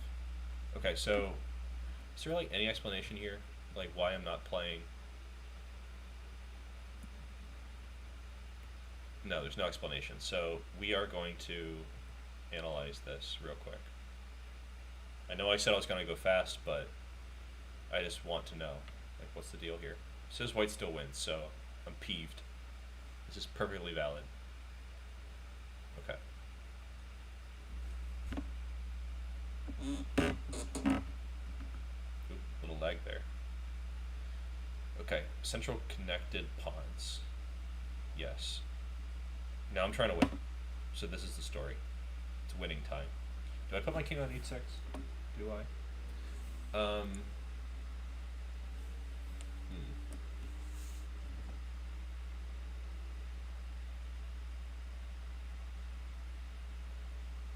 I thought Rook B7 would be good here too. But if I play rook b7, rook a4 check, that could be problematic, because after rook a4 check, king f3, king takes f5, I'm just cut off.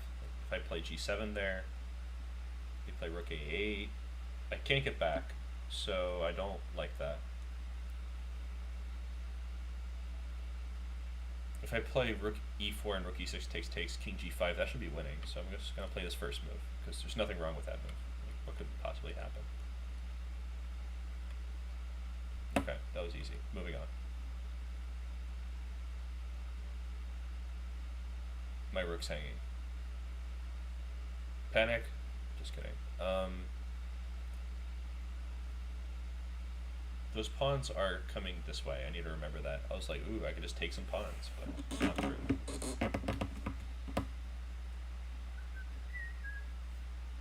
Maybe I should just stay behind the pawns, play like rook e1, normal.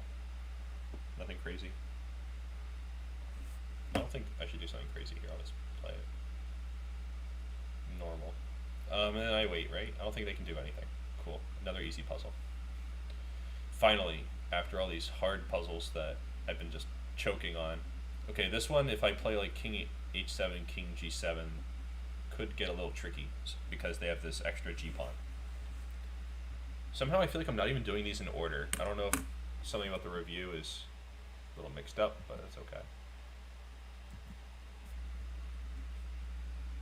We don't mind. But here, since the pawn's already on a7, I don't need my rook on f6, so I could probably just bully them. Bully. No? No bullying? We wait? Right, every rook endgame starts with waiting, apparently. But you know what? I don't want to wait. I don't like waiting. See me waiting? I don't like it. All this waiting, not what I want. Oh, I go back. Boom. And I wait some more, because that's the story. And I don't take that pawn because they'll check me, so I just keep waiting, which is my favorite thing to do. Haha, just kidding. Not my favorite thing to do. We got pawns here, and they're all Ventura-y. So what do we do? I think I have to keep an eye on both pawns, so I have to start with rook e4. Something like that. I'll just play the move. Just chill. Here I can play this. Really? Okay, so I have to keep watching the pawn. Now I play king h7. Yes. No? Okay. Annoying. I think this will be considered alternate move. Okay, actually it was good this time.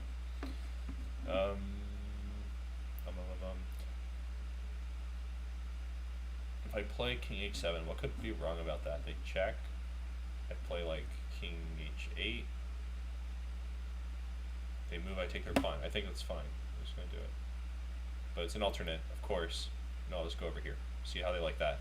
Oh, that's an alternate? How about this one? Okay, not. Finally. Okay, so I need to keep an eye on this pawn again for the umpteenth time. What if I play rook c6 though? I think at rook c6 they'll play rook a7, king a8, move the rook, I take their pawn, and I win. Well, I draw. Yeah, on it, I play waiting moves in the opening too. I have a bunch of games. If you check my light chess game history, I have a bunch of games where I play a6 on move 1 for black, and I play like h3 and a3 on move 1 for white, just to spice things up against any level of opposition. I have some really funny games there, like some miniatures in 1a6 against d4. It's hilarious. But of course I wouldn't do that if I'm playing for norms, so I probably need to spice up my life soon. Alright, so alright, I don't know why I automatically played rook a5. I was just calculating rook c6. That's what I get for being all chatty. We check? No? We wait? Tell me it's a waiting move. Really? How about here? Can I wait here? How about now?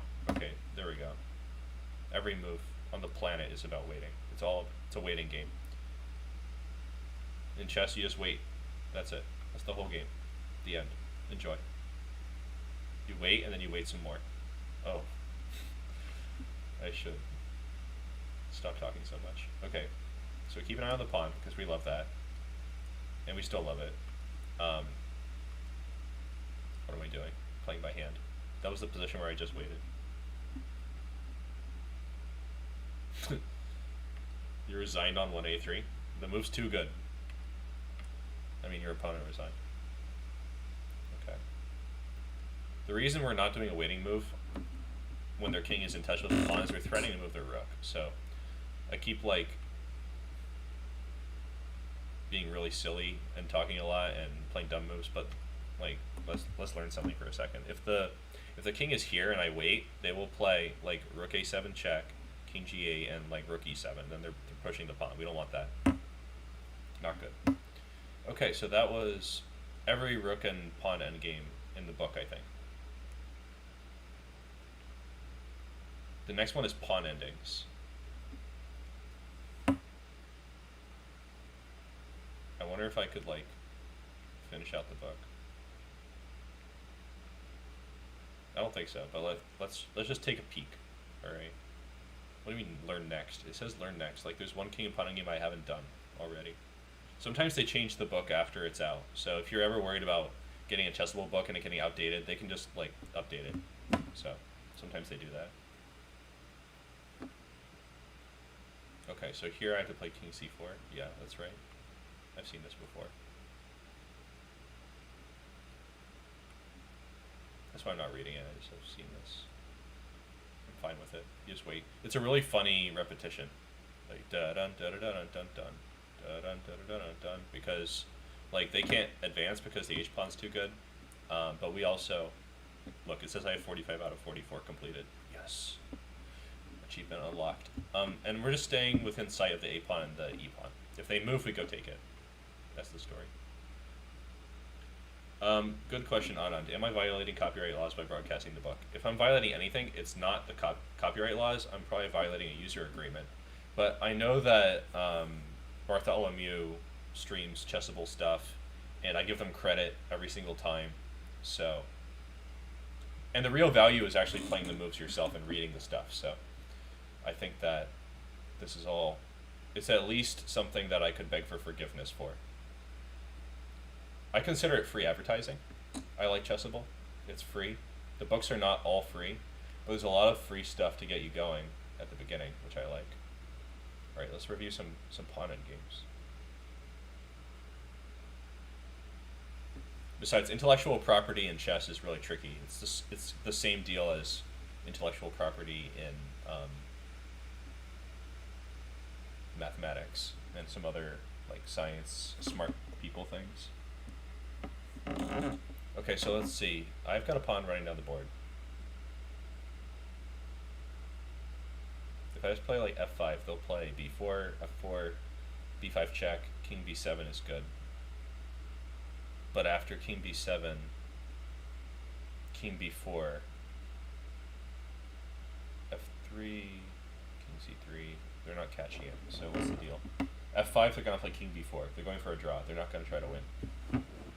So I need to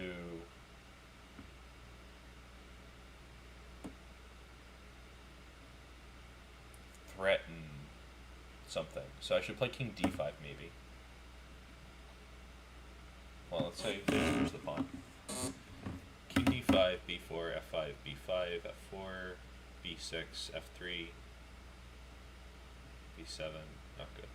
So when they play b6, I should play king c6. So when they play king a6, I play f3, b7, f2, b8 queen, f1 queen, and I win. Okay, so I'm going to play king d5. And then boom, and boom, and not boom. I just stopped them for a second, and now they're going to get checked. Enjoy your check. Boom. And that's a wrap.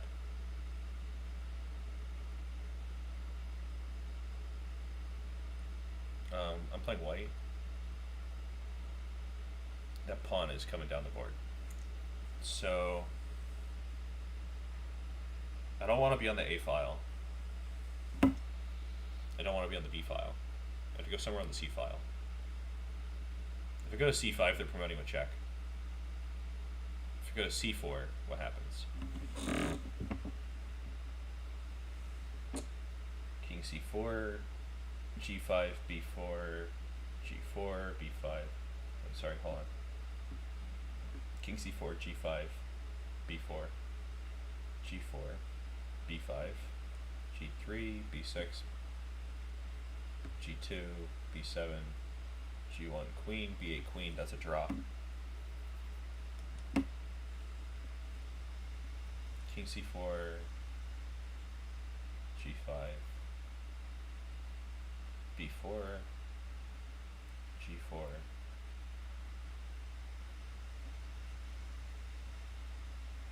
King D3,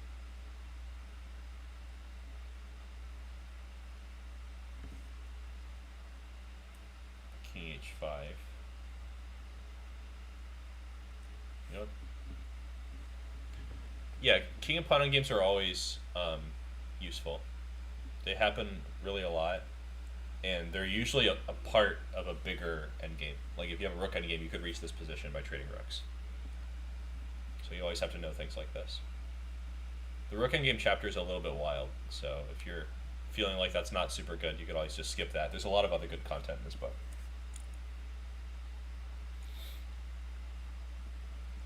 I think King C4 has no independent value for King C3, so...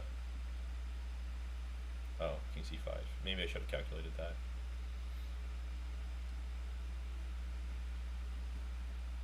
I forgot to check that black could just play for a draw. I just looked to see if they were playing for a win. Oh, wrong timing.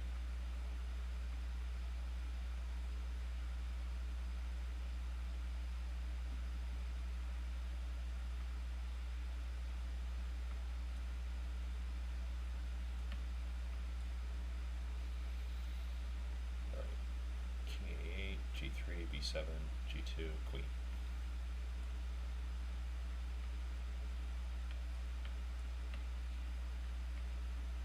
Okay, this was really sloppy on my part. The reason it's King C5 and not King C4 is that black can play for a draw. Yeah, and I knew that. I remember. I don't remember why I knew that already, but there was something that gave it away. I seem to recall that.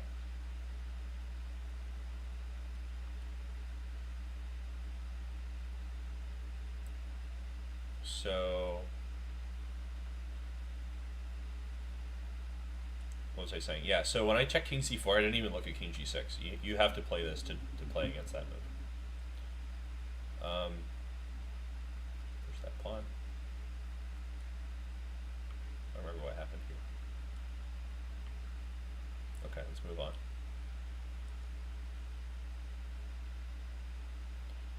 This is Drawsville, right? We have to play this. We have no choice. Just have to be very cautious.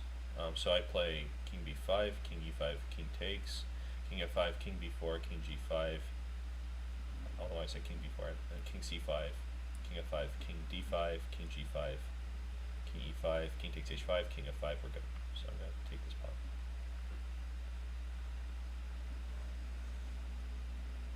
King D6 is what I meant to play.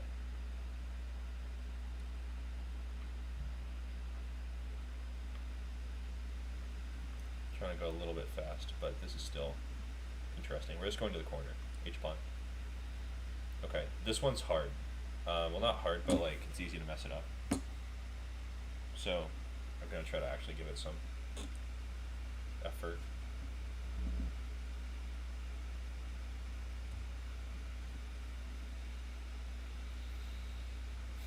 If I just push the pawns like straight away, I think it's an issue.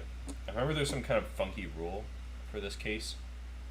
Like you want your pawns on the opposite color of the king, something like that. So if their king's on light, I want to play like H3. Let's just see if that's true. Alright, H3 is an alternate, so I'm going to start with G4. Okay, King G4. First you have to bring the king to H6, and then I think that rule applies. So we go here. Okay, their king's on dark. I think we can play G3. Is that the rule? I think I understand the rule. So they're on light, so I play G4. They're on dark, so I play pawn move on dark. They're on light, so I play... If I play G6, it's not good, because they will just trade. Like G6 takes, draw, King H8. So when they're on light, I go on light. Yeah, I think this is actually the rule. If I'm just making this up, that's just completely insane, but not crazy for my life. Just it's an insane kind of existence sometimes. Yeah, basically you just need to carefully arrange having the opposition on the last move. But of course the king should be on h6 first. Like you should always activate your pieces before you start with the pawn moves, unless the pawn moves are winning directly, which is not necessarily true. Okay, so this one is a sub-variation. Yeah, the logic behind the opposite color rule, it only applies to this position. It doesn't apply in general, but the logic is that on the last move, if they play, like, let's say you finally got your g-pawn. I'm going to pause this real quick. You know, I don't care. So, when you finally get your g-pawn down, and like the h-pawn's gone, you're about to promote, they play king g8. If you have a pawn on g7, and it's your move, you have to play king g6 since it's a stalemate. So, if you have your pawn on the same color as them, that means that when they play king to g8, your pawn will be on g6. You'll be able to play g7, which means they'll have to play king f7, and you'll be able to win the game because of that. So that's the logic behind it. It's just an opposition trick. And it only applies for 2 versus 1 when they have this h-pawn. Okay, here, I think I still need to get my king active, so I'm going to try that. No? Okay. If I don't need the king to be active, I could probably just go all in with g4.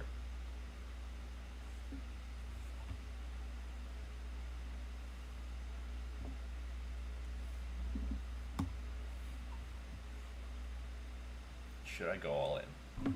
I just feel kind of suspicious whenever I go all in such positions. Like, it's such a fine line. But you know, there's another nice thing about this. So, if the pawn is on h7, there are fortresses. Like, they just happen sometimes. But here, with the pawn on h6, I could probably just play any move I want without serious issues. Like here, if I play h4, h5, g5, that's winning. So, probably just go for it. Let's see. h4, king f6, h5, king g7, I win. Alright, so I'm just going to do it. Maybe that was too sloppy. Alternate, come on. King f5 is such a normal move.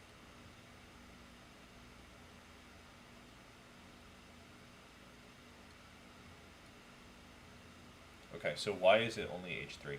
This is kind of like the color rule still works. Yeah, you basically have a target position. You don't just calculate like a computer. For humans, it makes a lot of sense to leverage our unique ability to solve things backwards, in my opinion. Like in math, it's also like that. You want to prove something, you don't just sit down like and say, I'm going to prove this thing, and you start writing the proof start to finish, and it doesn't really appear unless you already know how you're going to get there. You have to map the whole route. So I think it's the same thing with the endgames. I think chess endgames are the most similar to math proofs out of all the things in chess. Other things are a lot more practical. And the more complex endgames are also kind of more about best practice and less about theory. Well, at least the theory's so cumbersome that it's kind of like that. Okay, so here we had to play h3. Let me just check with the computer why it's not h4. Draw, king f6. And I go here. Oh, they play king e6. Right, this structure is not good. So only the other structure is good. That's why this one is important. Yeah, if they put their king on g5, it's a draw. That was careless of me. So we want the structure that I was aiming for, and we need to avoid that structure. So here they play king e6, and I think I just play g5 here. Because if I play h5, it's the same bad position. Oh, I should have checked to see if there were king moves first. I can play king d5 here. This is clearly a little bit better. So let's say I play king e6, king g6, king e7, king g7. h5 here is probably fine.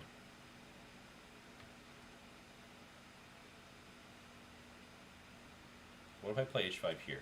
King g5, king f7, king takes, king g6, that wins. Interesting. Okay. So that structure is bad if the king's not active enough. I kept forgetting to activate the king. So. And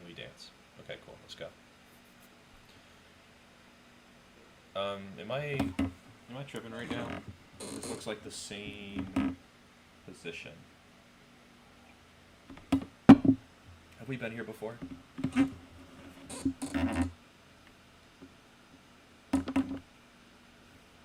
I thought I had to get my king to h6 here like 2 seconds ago.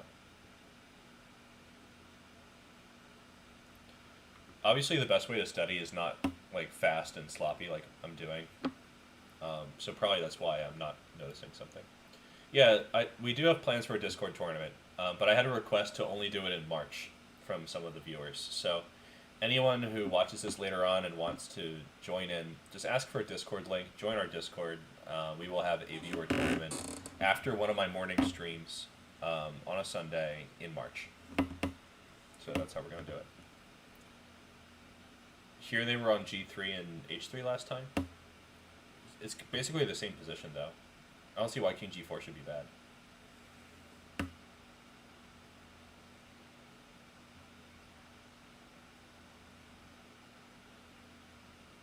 If I play G4, H6, H4, we also like just saw this position.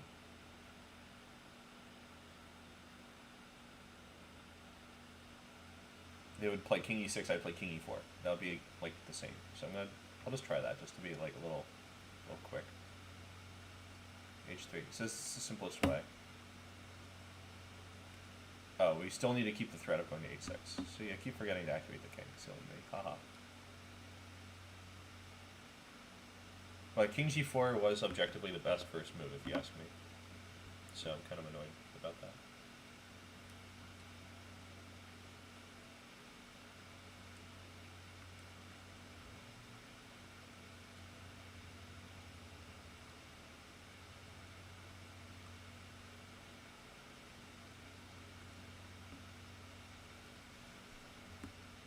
Maybe it's H4, King G4, King takes, H5.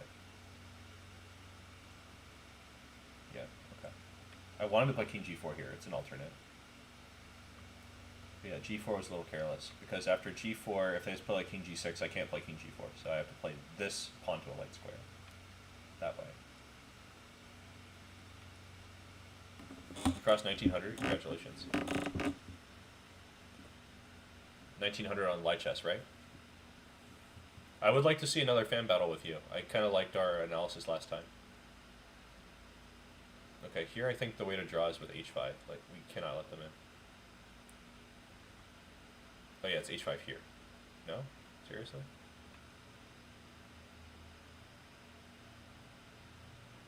Corner draw? Hold on. I'm just kind of tripping here.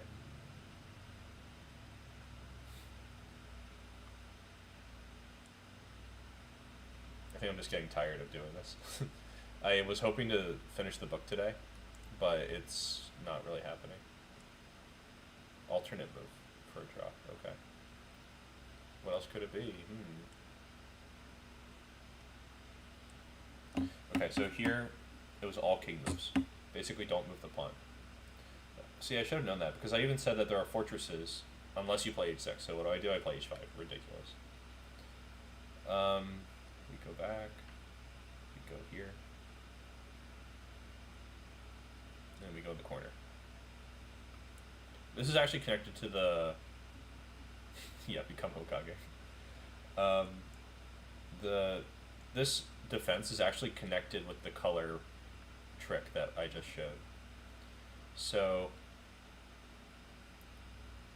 basically, their pawns are on h3 and g3. That's less flexible than on h2 and g2. Usually you want to keep at least one pawn on the second rank as long as you can. So when I play king g6, I'm like, go ahead, make a pawn move. So they play king move to avoid. So I'm doing that again. So they're trying to make active king moves. I have to do this to defend. Eventually, they're going to have to either repeat, because you can only move your king so many times, or push a pawn. If I play king to g8, they can play king either. I think they can play g4 directly, or they could play king h6, which is better. King h8, and then h4, and that should be winning because it's following the color rule. So you have to play king h8 because they don't have the same thing. King h8. Actually, no. What I said is not true. It's not about the color rule. Just put your king in the corner. Alright, scrap that. Not about the color rule. Protected passed pawns. We love those, don't we?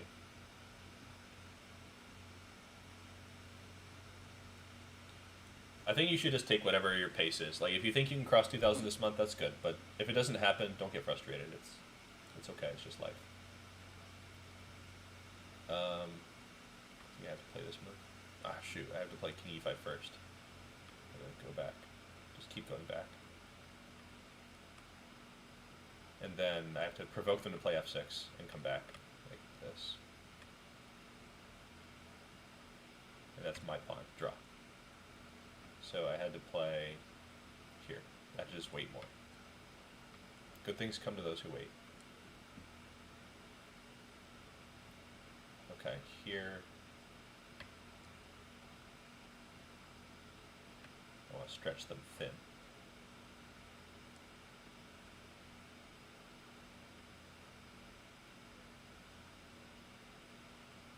Here, if they play that move, I take, they go. Hold on. Go here, I take, they take, I go here.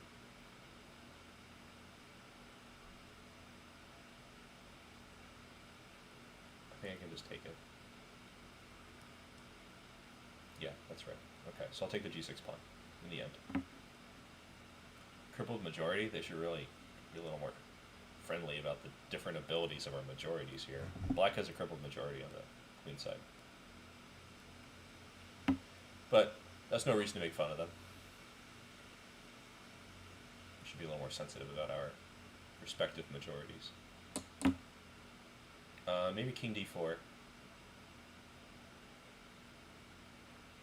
I don't see why not king d4.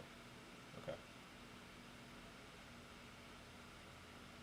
I would not be in favor of allowing each side to pass in chess, because that would remove like almost all of the winning chances from chess. Chess would be so boring if you could pass the turn.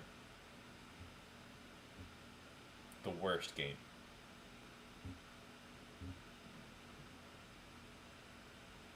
I mean, chess is already kind of awful and brutal. But to make it boring on top of that, that'd be terrible. I think here I could maybe play f5. The idea is I want to take the b7 pawn, then take the b5 pawn, then play king a6 and win. So let's say I play f5, takes, king f5, sorry, king f6, king f4, king f7, king e5, king g7 maybe, king d6. I'll just jump off, because they can't take the pawn fast enough. I think that's true.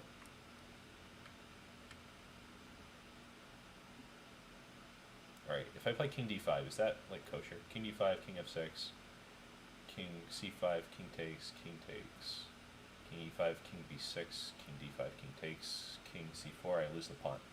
So I have to get a little bit farther before I do this. Because, you know, we've got to take the b7 pawn first. It just makes sense. Here I'm like almost winning right away. Maybe I should make them play b6.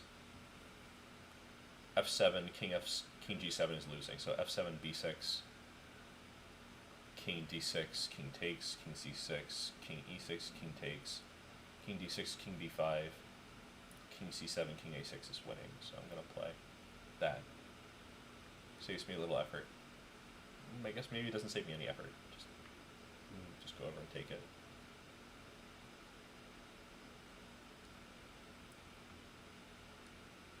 And king a6 is happening. So that's the idea.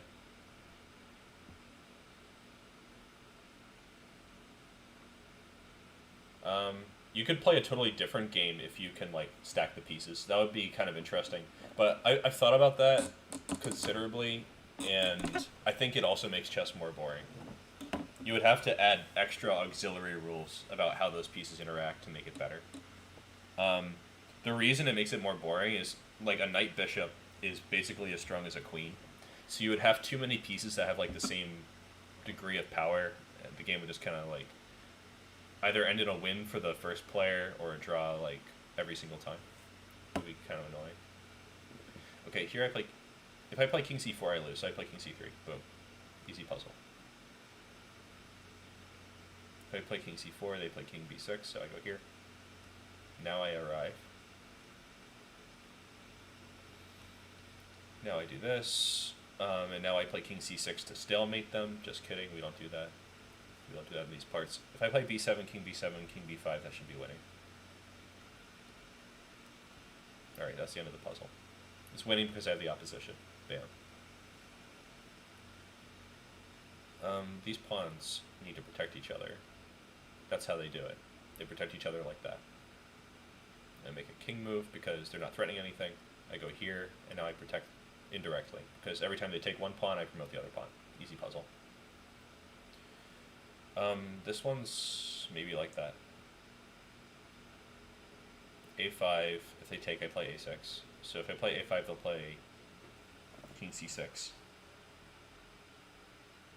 And I can't play d5 because they take a6, king c6. It's not working. So a5, king c6.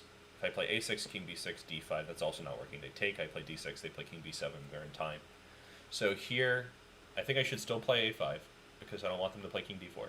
But here I should play like a king move. Bring my king to like d5 and win. I think that's simple. Just checking for no other win. Yeah, that's it.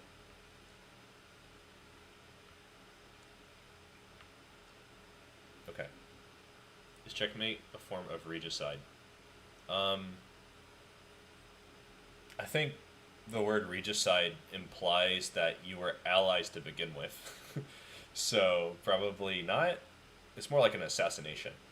But we also are capturing the king. So you could call it, I don't know, a coup.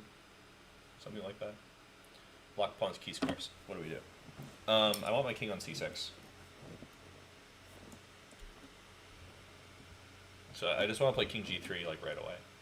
But it could be subtle. There could be something to this.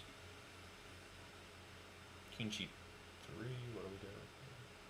You know, I'm just going to get close because the key squares are not going to matter until I'm like right there.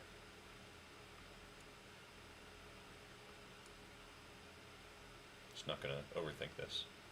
I find it annoying how the square that you're coming from gets highlighted when you grab the piece. But I'm not a fan of highlighting legal moves anyway. In real life, the board doesn't light up when you see a move. Okay.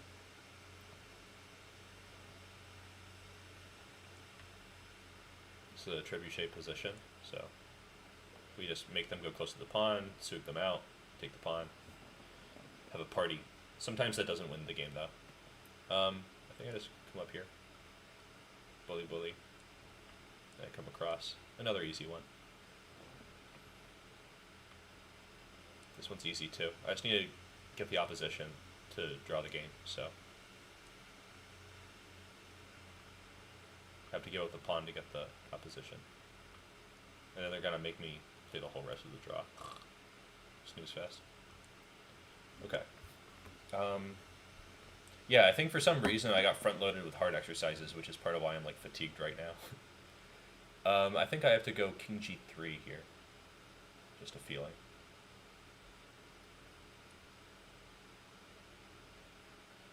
I think I'm actually trying to draw the game, because if I go over, I'm going to get into the Suksan.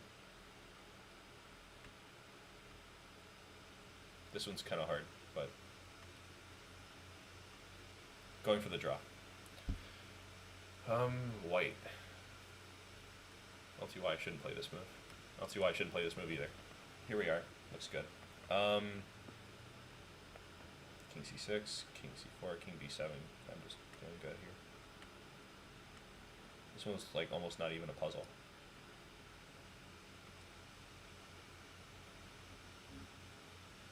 Hey, melee, please. How did I just feel the right move? Just from like practicing, training. I think I have to play this. That looks good to me. Yep, that's a draw. I have to I need to threaten to promote and threaten to take the pawn, so I'm going to come over here. I was threatening to go help my pawn. I'm still threatening to go help my pawn. I was going to play king d6, but now I'm in range of that pawn, so that's pretty cool. I don't see why I shouldn't play this move, so we'll start there. I don't see why I shouldn't play this move either. Alright, now do I play d6, or do I just play king f5? King f5, king d6, king g6, king d5, king h6, I win. So I'm just going to go over here.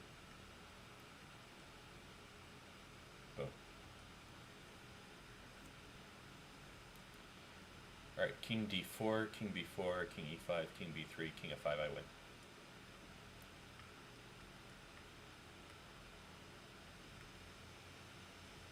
Alright, cool. We love winning with a rook pawn. I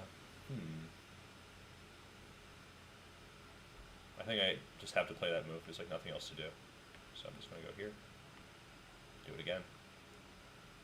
Okay, now here, is there a difference? I still think there's no difference. King d5, king b4, king takes is a draw. King d5, king d3, king d6 is... The game's still going on. But should I play the move king b6? d5 is nothing, I just take. King b6, d5 takes, king c4, king b7, draw.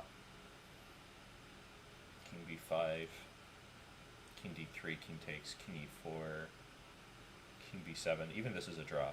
I feel like I have more than one drawing move. I'm going to try this though. No? Okay, they want me to do this. Fancy, huh? Let's do it all the way. I think that's what they want me to do for this puzzle, even though there's more than one solution.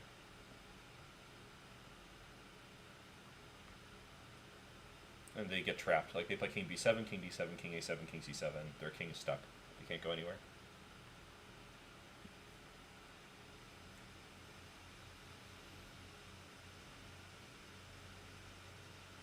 I got dizzy all of a sudden. One sec. Alright, just gonna not stare at the screen for 1 second.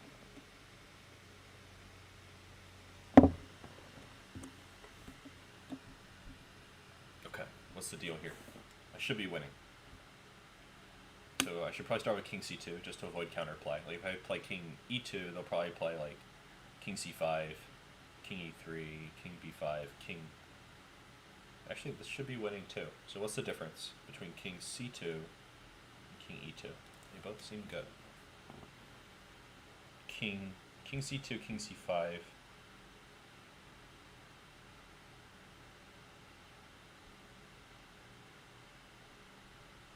King c2, king c5, king c3, king b5. King d4, king takes a5, king c5. It's like the same, I think. So I'm going to go king c2. Alright, king e2 is good.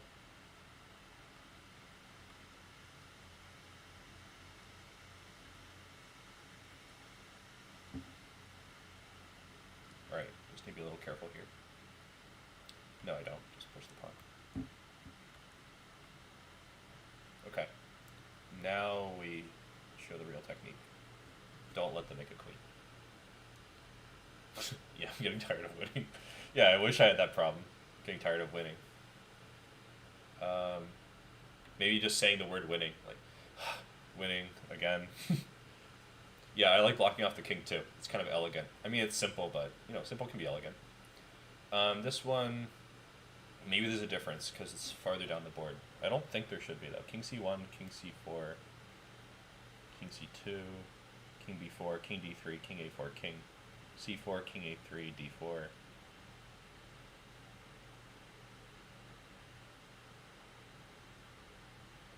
King a3, d4. King b2, d5, a4, d6, a3, d7, a2, queen, queen. But my king is so close. Like, my king's on c4. They have a queen. Their king is on b2. I feel like I should win. Alright, so I go here. Alternate again. Okay, it doesn't matter. I don't know why they're dogged about playing the e file, but it's okay. You know, we can do that. This one is winning because the white king is super close. Now I just need to be precise. I think it's queen d2. Queen d2. And if they play king b1, king b3 wins.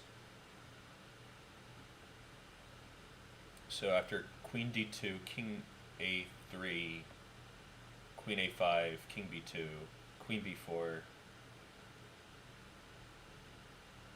Alright, I'm just going to play it. It works. I just don't care. I'm not going to tell you every line. Okay. Winning. Here, stalemate could happen. King f6. They play h6, I play king g6, they play h5, I play h4, they lose. So I'm just going to do it. Alright, h5, king g6, h4, h3. Same thing. Are you kidding me? I mean, we could be fancy, or we could just win the game. Like anything. Alright, cool. Triangulation. So I play, let's see, I want to take their a6 pawn. I think this is critical. Or I just want them to lose a move. Because if their king was on c7, let's see, would I win? King c7, king c5, king b8, king b6, king c8, c7, that wins. So actually I want them to have their king on c7. So I'd play king c4, king c7, king c5, king c8, king b6, that wins. Okay, alternate.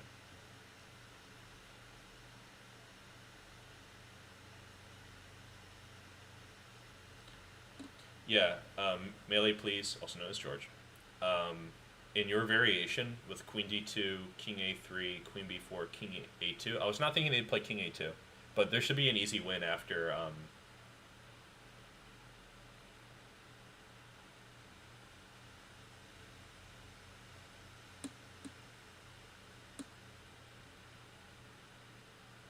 Wait, hold on. Yeah, it's not queen a5, you're right. It should just be queen b4. I missed that. King d6. Okay, so I'm checking like king d6 or something. King d6, king b8, king d7 is winning. So after king d6, king d8, I would play king e6, king c7, king d5, king c8, king d6. That should do it. So I'll go here first. No? Okay, they don't like any of my moves. You know what? I didn't want to play with you anyway. Black. Alright, king d4 is how they want me to triangulate. Very specific.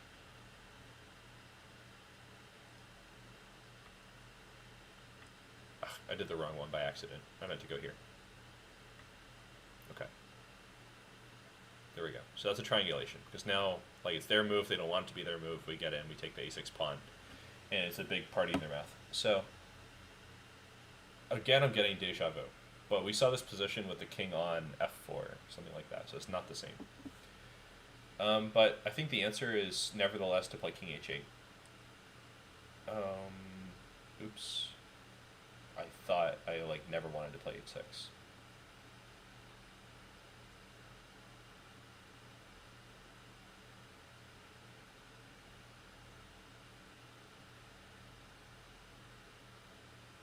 Okay, the problem here for them is that they want to play g5, but if we play h6, h4, king h7, g5, takes, and then king g7, that's a draw. So they have to bring their king to f4, but that doesn't help either. So this is kind of a unique example. I'm annoyed that I played so quickly. A couple minutes ago, we looked at a position very similar to this, and I was thinking about the position, not about actual chess. Okay, so I go here. And here. I mean, I can play any move here, I think. Even this move should be fine. Oh, okay. I mean, I think my move is fine. But h5 does force a draw, so can't argue with that. It's a nice move.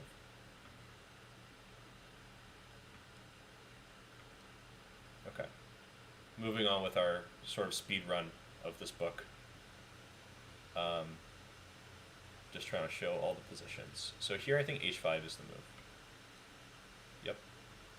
And then do I play king g4 or do I play h4?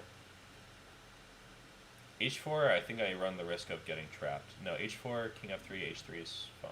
No, I play g3. So I think it's king g4.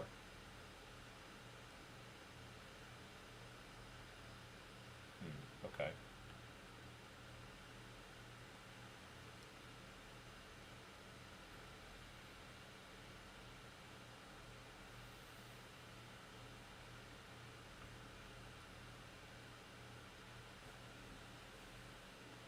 So for this one, I think the key is just to provoke more pawn moves from white.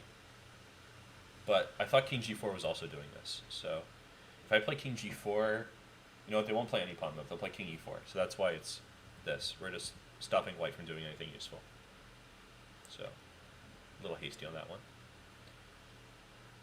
King c3 should take the cake here. If they play d4, I take it. They play a3, I play king c3, so that's okay. King c3, a3, I play king b3, d4 takes, king d3, king b3, that's okay. So I think it's just king c3. And now I go over here. And I take this. Okay. At least I know this one.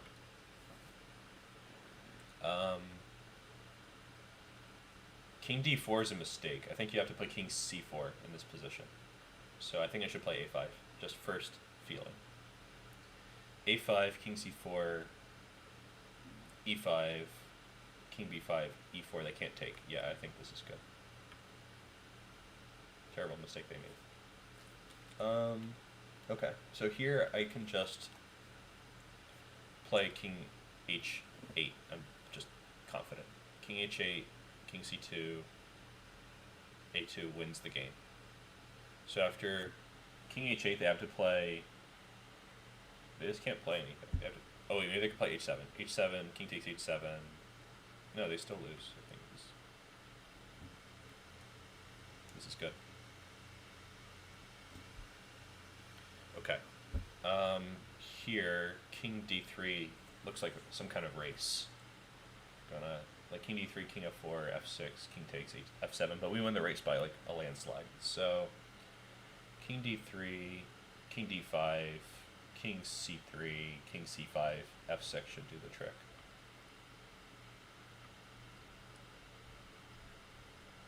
f6, king d6. Actually, no, I think one more move. Why not maximize our advantage?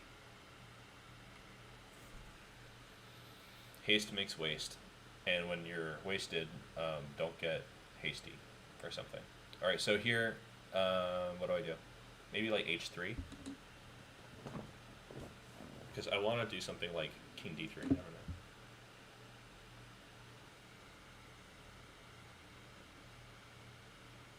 Oh yeah, I've seen Gotham chess. That sounds kind of funny. But probably I know all of my viewers because I just kind of talk to everybody. But I guess people could like send them to me anonymously. Oh, maybe I could even try to guess whose game it was from like everyone who comes on my stream. That would be pretty cool. Yeah, thanks for the tip. I think it would be fun to analyze everyone's games. I'll probably put out a request for games in the Discord. So if you want your games analyzed, get in the Discord, shoot me a message, or just say something in the chat. We'll figure it out. Okay, so is it king d3, king d5, king e3, and then e4? And we like try to run them out of moves. No, I think that just gives them chances to take my b pawn. So probably it's just h4. Wait, this is super simple. This is like that fox in the chicken coop nonsense that Silman talks about. You just come over and you're all foxy in the coop. All right, we won the game. Cool. Should it be f5? They take, maybe. f5, g5, king d6 is like a draw or something. Oh yeah, detective work. I'm all about that. I could totally do some detective work. f5 takes. Basically, I just don't want to play king d6, f5 and get locked out. But maybe I have enough squares, like king d6, f5, king c6. King e4, king d6, king d4, king c6. Like, it's just nothing. But what if I play king d6, f5, king c6?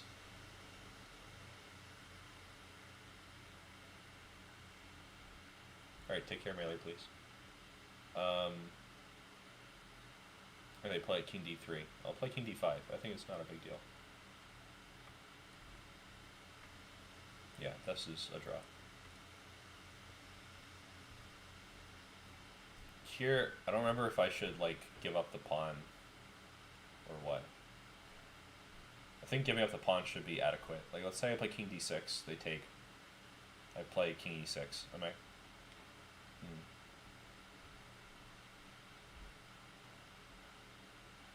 f5, king d4 is probably better. Just simpler draw. Takes.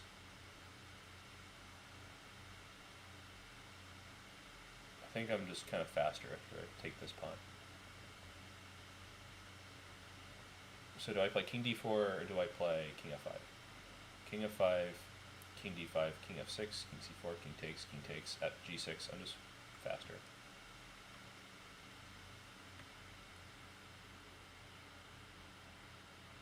I'll also go take this. This is a classic. You always break in the middle. And then you throw away the one you don't need. That's a classic breakthrough right there. Is this not the same? Okay, it was the same. Here, I don't think we want to break through. But we can force a draw with b6, I think. Yeah, we force a draw. Oh, I should have played h6. My bad. I was planning to play g6 on the second move. Sometimes I'll like think of a variation, then I'll play like the last move of the variation first. It's kind of weird. Okay, so that was all the pawn endgames. Pretty cool. There's like other material relations, a final test, and an appendix that I've not done yet. But maybe I'll just leave that to you guys to check out because it's kind of extra. All the other stuff was like the meat and potatoes, as they say, or the potatoes and more potatoes in the case of vegans, of the book. That was the main deal. So, cool book. I like it. I might do another one where I show like the rest of it, but maybe I'll just make that as like an extra thing, but not part of the regularly scheduled programming. So I'll probably be back next Sunday, and maybe even as early as next Sunday we could have a viewer tournament where I will commentate your games and stuff. Yeah, I think that's where we stand. So if you guys want to get involved, if you're not already involved, as you're watching the replay maybe, just leave a comment on YouTube. I will respond to you. I answer questions about chess and other stuff, and I'll also share a Discord link so you can join it. And if you really like me, put a ring on it. So, take care, everyone. It's been great.